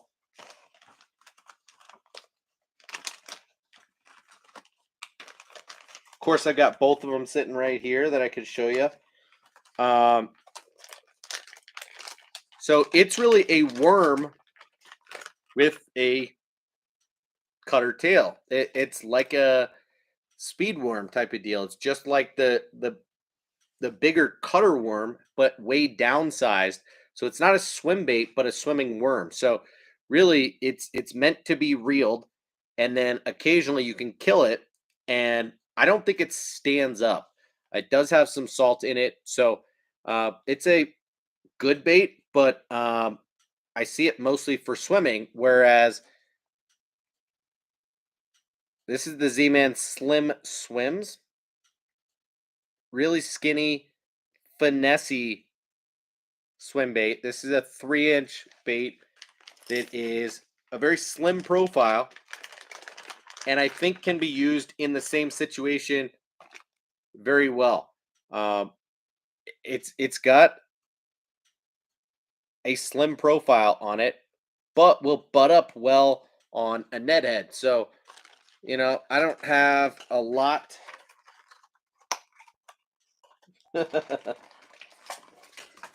I say I don't have a lot of Ned heads on me right now, but I actually do have a bag full of them sitting right here. So let's see what would be the best match on that.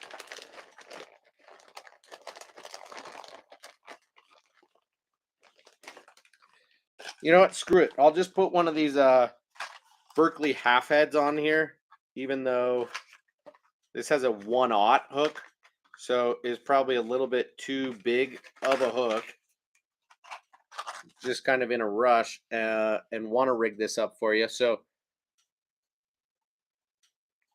show you what this looks like on a Ned head, so you can see just whether the mushroom head is too much and the bait keeper is too much on this thing or not.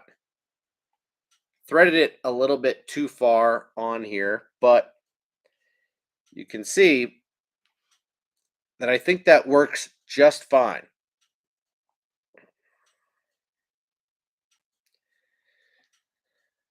This keeper is a little bit bulky for this bait, so you might just want to use a standard, you know, Z-Man Finesse Shrooms head on there. But even for a small profile bait, really skinny bait, I think this works well on a Ned. Now, on the other hand, Z-Man makes the minnows, and this is the 3-inch size, whereas the Slim Swims comes in like a 2.5 or a 2.4, and then this 3-inch size. The 3-inch is the bigger, whereas the 3-inch is the smallest of the minnows, and this is meant to be more of a straight swim bait. So Z-Man makes the trout eye jig head, which was designed to go with this. It has an eye on it. You can see that this bait is squared off so that it pairs up with that jig head perfectly, but you'd also be surprised to see how decent this looks on a Ned. This is one where you might want to actually use a little bit bigger of a Ned head. Something with a longer or bigger hook on it, because you'll see here that this hook is almost looking a little bit small for this bait, but that'll work just fine. And yeah, this thing has a little bit more tail kick to it. This is more of a traditional swim bait that you're going to just straight reel, but these are also great options. The Ned Cutter Worm, to me, looks fine, but is not one that I'm going to fish as much as their other Ned baits. The Rage Ned, sorry, it's not Rage, but the Ned Ocho from Strike King is probably my favorite Strike King Ned bait that they came out with a couple of years ago. It's got an interesting action that's just a little bit different than the average stick bait out there. And to me, that's appealing. The Rage Ned Bug is not my favorite, simply because the Rage Baby Bug is such an awesome bait. It can still be thrown on a Ned, and I think it has as good or even better action and profile than the Rage Ned Bug does. So that's all personal preference. But sorry to go off on a tangent about Strike King Ned baits and alternatives. I didn't really mean to do that.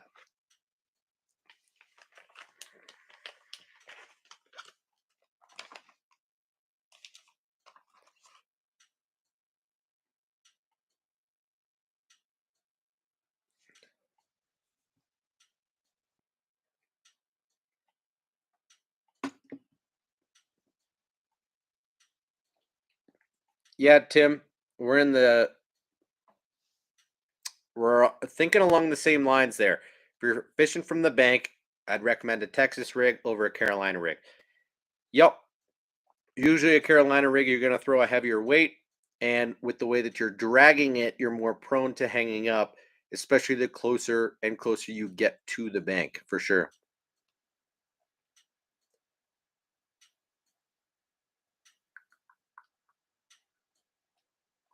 Matt says, "Damn, this live flew by." Yeah, it did. We're 2 hours and 12 minutes in somehow. It definitely did fly by. And I am way behind on the comments. How in the world did that happen? Frank says, I like them as a Ned bait or a finesse jig trailer.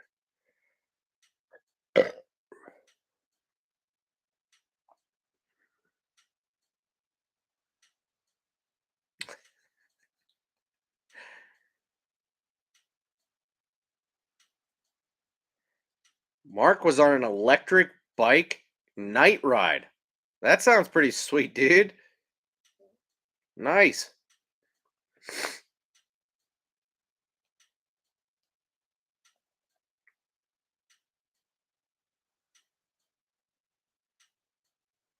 Mm-mm-mm. Michael Romero. Cheers, Tyler. Must have caught the live late. Yeah, you did. You did. All good, though, dude.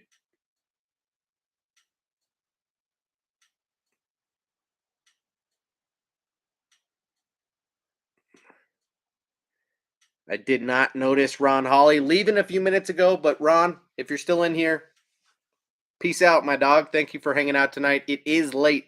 I get it. It's about 1:30 Eastern time right now.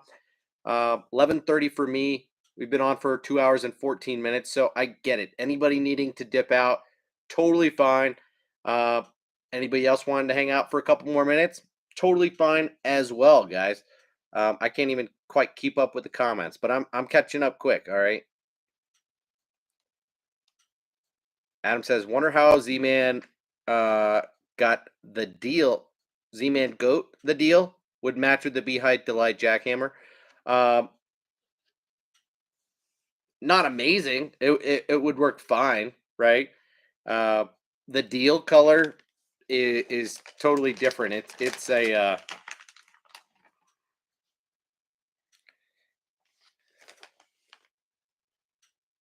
more of a natural, like minnow type of color where you get that iridescent blue instead of the chartreuse belly. And then this is like a more of a brown than a green pumpkin back. So it would work, but it's not nearly the match that like that hot snakes color that I showed you would be. But that's the thing is Z-Man doesn't make a standard green pumpkin chartreuse color. So yeah, that's where that Seiko from Yamamoto is like the deal, the match. But if you have some chartreuse, spike it, or any type of dye, you could just take a straight green pumpkin, whether you're using a Rage Menace grub or even a Z-Man goat or a Strike King Rage bug, anything of the sort, all those trailers that I mentioned earlier, and you can just paint or dip or dye the bottom of the trailer, however you're going to rig it. But that way you get kind of that two-tone color with more of a green pumpkin chartreuse. But that color pattern is going to be more the deal to throw on the Beehive Delight. I wish, Rage Tail made this color pattern in all of their baits, but they really don't make a green pumpkin chartreuse in all of their baits, unfortunately. That's that Rage Shad, underrated topwater bait, not talked about much. Tim says, I mix up colors on trailers a lot. Sometimes we give these fish way too much credit. I know I have. They don't care, though. You're absolutely right, Tim. We can mix it up however much we want. We go for these perfect matches for ourselves, really, right? They don't care. But that said, I love to match.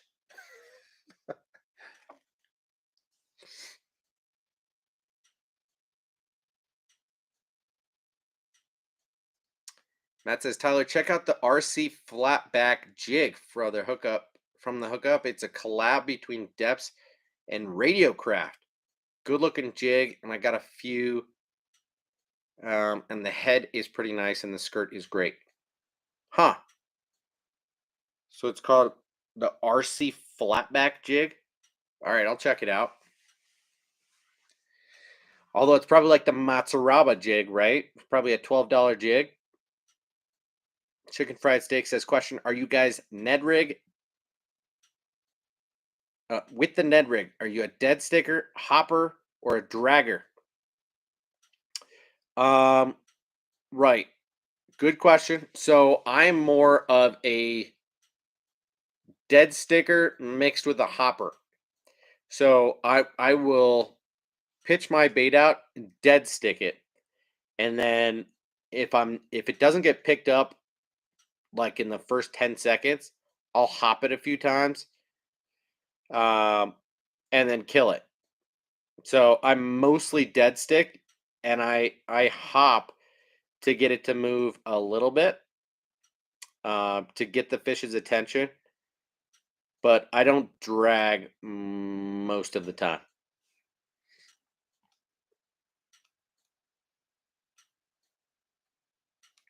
But that's an interesting question. I appreciate you asking, dude. Especially since you say that you're a dragger 75% of the time, 25% hopper.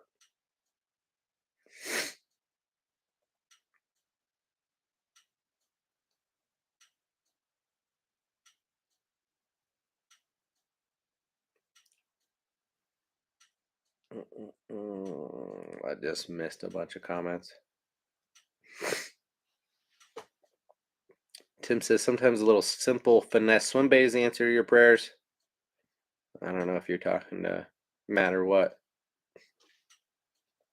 Single tail grub. Underrated, dude. No doubt. On a jig, chatterbait, swim jig. Great on all of those. Mostly on a chatterbait or a swim jig, or just like a naked swim bait head.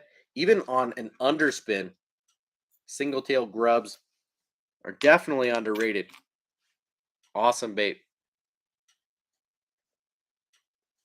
But of course, Matt would say the only grub I use at the moment is the Megabass Kamuri curly tail, and they're great. Sure it is. Nobody knows what that bait is, though. Adam says, what size grub do you use for a chatterbait? 4 inches? Yeah. I mean, I don't know what Tim said, but yeah, 3.5 to 4. You could use a 4.5, but that's usually going to be a little long.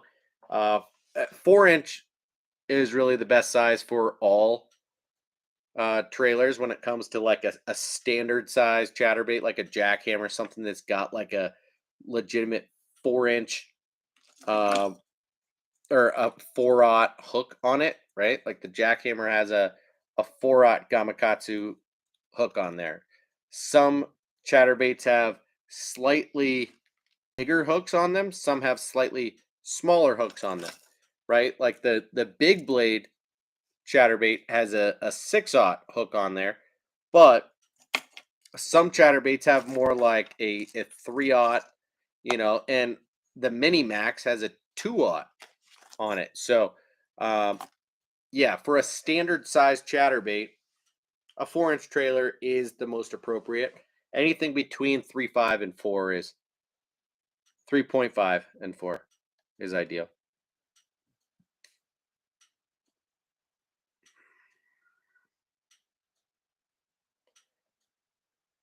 Tim says I've used a grub on a round head jig as kind of a cleanup bait when I'm deep cranking in the winter.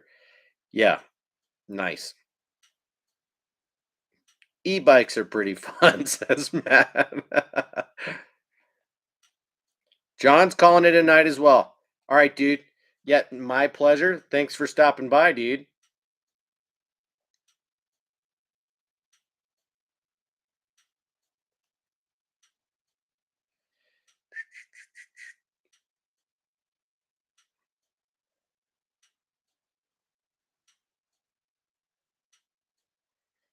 Oh, Tim says you got to be careful buying grubs online because some companies measure them differently. As a rule of thumb, for 3/8 or a half ounce, I use between 3.5 and 4.75. Yeah, that's a pretty wide spectrum for sure.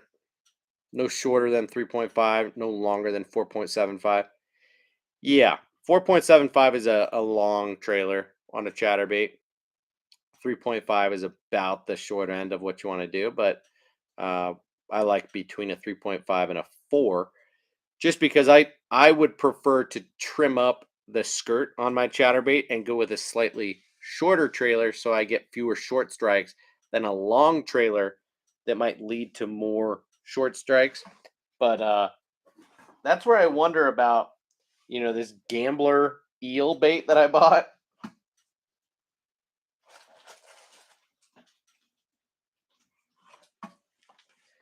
I forget what video or live stream I saw. I think Epic Eric was talking about it, about fishing down in Florida and using this bait as a chatterbait trailer. Um, of course, I assume he trimmed it up some, but this is an 8-inch eel bait that tapers way down and gets super skinny at the bottom. Turns into like a leech in the last, say, 3 inches. This thing is just wicked skinny. So up here at the nose, it's about as thick as like a 3.8-inch Kytek, and it gets progressively skinnier and skinnier. And this thing is not stretchy, but it is super durable. Like this is a saltwater bait for sure, but I assume you could trim this down to 4.5 inches, and it would be an awesome chatterbait trailer with just tremendous action on it. So I picked these up, I don't know, a month or two ago, and just haven't really thought to use them, but probably should at some point. Probably be good on a shaky head too.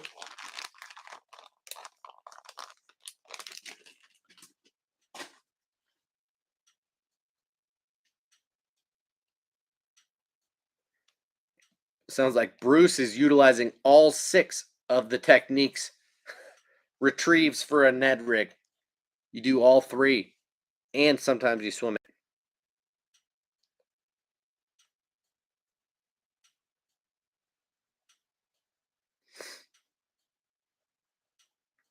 Bruce says, Tyler, do you use EWG Ned heads?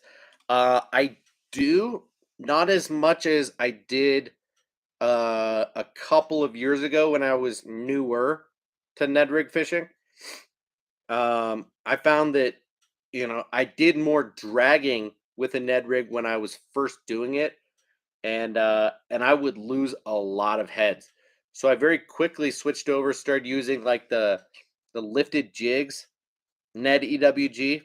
That was back when like they were one of the only companies, like they were really the first ones to put out that head, and very quickly a number of other companies jumped on that bandwagon, and now everybody makes them, right? Z-Man makes their own. Owner makes them. Um, it, most companies make a EWG style net head. Um, but no, I still fish exposed most of the time, probably 80% of the time. And I'll use EWGs maybe 20% of the time, maybe 25.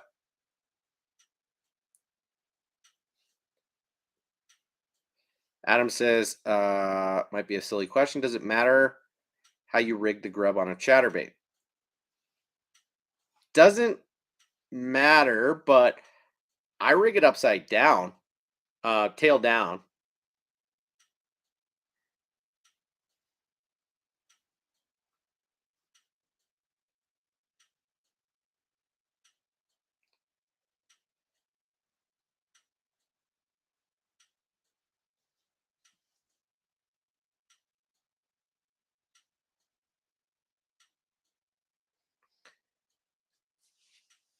Yeah, and Tim, that's a good point. There is no right or wrong when it comes to fishing a grub. It's personal preference. Some people are a little bit more opinionated about that and which way you ought to have the tail oriented. Um, but it doesn't matter, right? I mean, I think you get a little bit more consistent and aggressive kick if it's tail down. Um, and you get a little bit more rise and a little bit more subtle kicking action if the tail is facing up. But it took me a couple of years to realize that. Like I just would kind of rig it however, and I think a lot of times it just felt a little bit more natural to rig it tail up with the grub. But when you're rigging it tail up, you'll also get occasionally where that tail will get caught on your hook itself. Whereas if it's down, you almost never have it foul on the hook. Um, that's just one little thing to keep in mind. Tim says he never fishes anything straight out of the pack. That's interesting.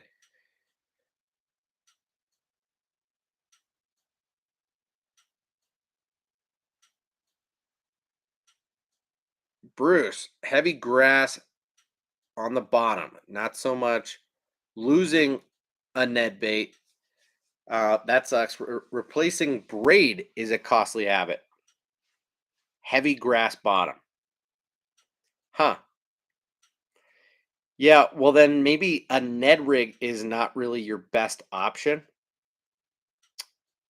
If you've got a heavy grass bottom, maybe you ought to be throwing, have you tried throwing a drop shot? Really, you're probably best throwing a weightless rig.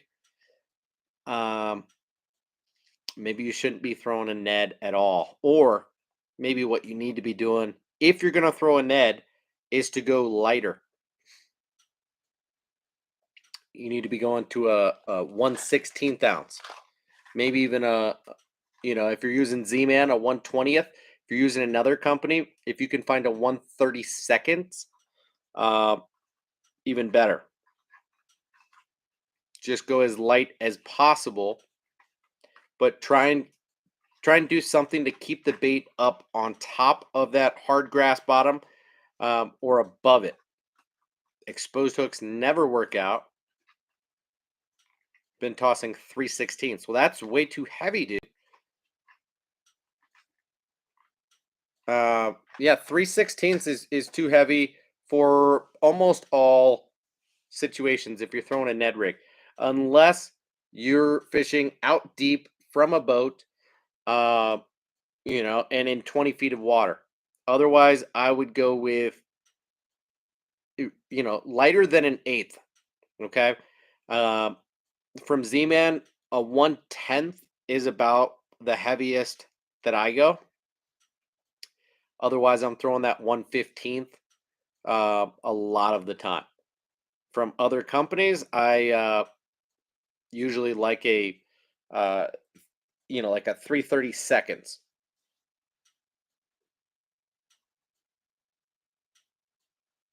Tim says, "Yeah, I've got several modifications I'll make to any chatterbait before I throw it. Don't get me started on crankbaits." Well, dude, that sounds like an awesome conversation to have on, say, a future upcoming stream. I would love to have um, you on sometime. Maybe Tim and Matt could hop on together, or maybe just Tim and I, and we could kind of narrow in on a conversation about bait modifications, or kind of go back in time and have you show us some of your collection. Um, I don't know if you're open to something like that, being on a live stream, but if you are, let me know, and we can talk about setting that up for sometime in the next couple of weeks. No rush. Um, I've got a family vacation coming up in 10 days from now. So I'll probably stream once or twice next week, and it'll be mostly just unboxing and hanging out like normal. But if you're down, maybe sometime in the next few weeks or next month or something like that, but we'll see. You might be right, Matt. We'd be on for 4 hours if we had all three of us on. Yeah, but I can navigate a conversation, perhaps keep us on track. I don't know. We've been on for 2 hours and 33 minutes right now. So, on that note, let's sign off, guys. We could be on here forever. And I super appreciate your guys' interest and keeping this live stream active and a good conversation. There's 17 people still in here, 22 thumbs up. If you haven't already hit the thumbs up, do me that favor real quick before we get out of here. I'm going to take a big gulp of this beer and wish you guys a great rest of your weekend. Again, I don't know exactly what day I'm going to be on here next week, but I will be on at least once next week, if not twice, before then I leave on vacation the week before Father's Day. I will not be on that week. I leave Monday, don't get back until Saturday, the day before Father's Day. So next week I'll be on. Following week I will not.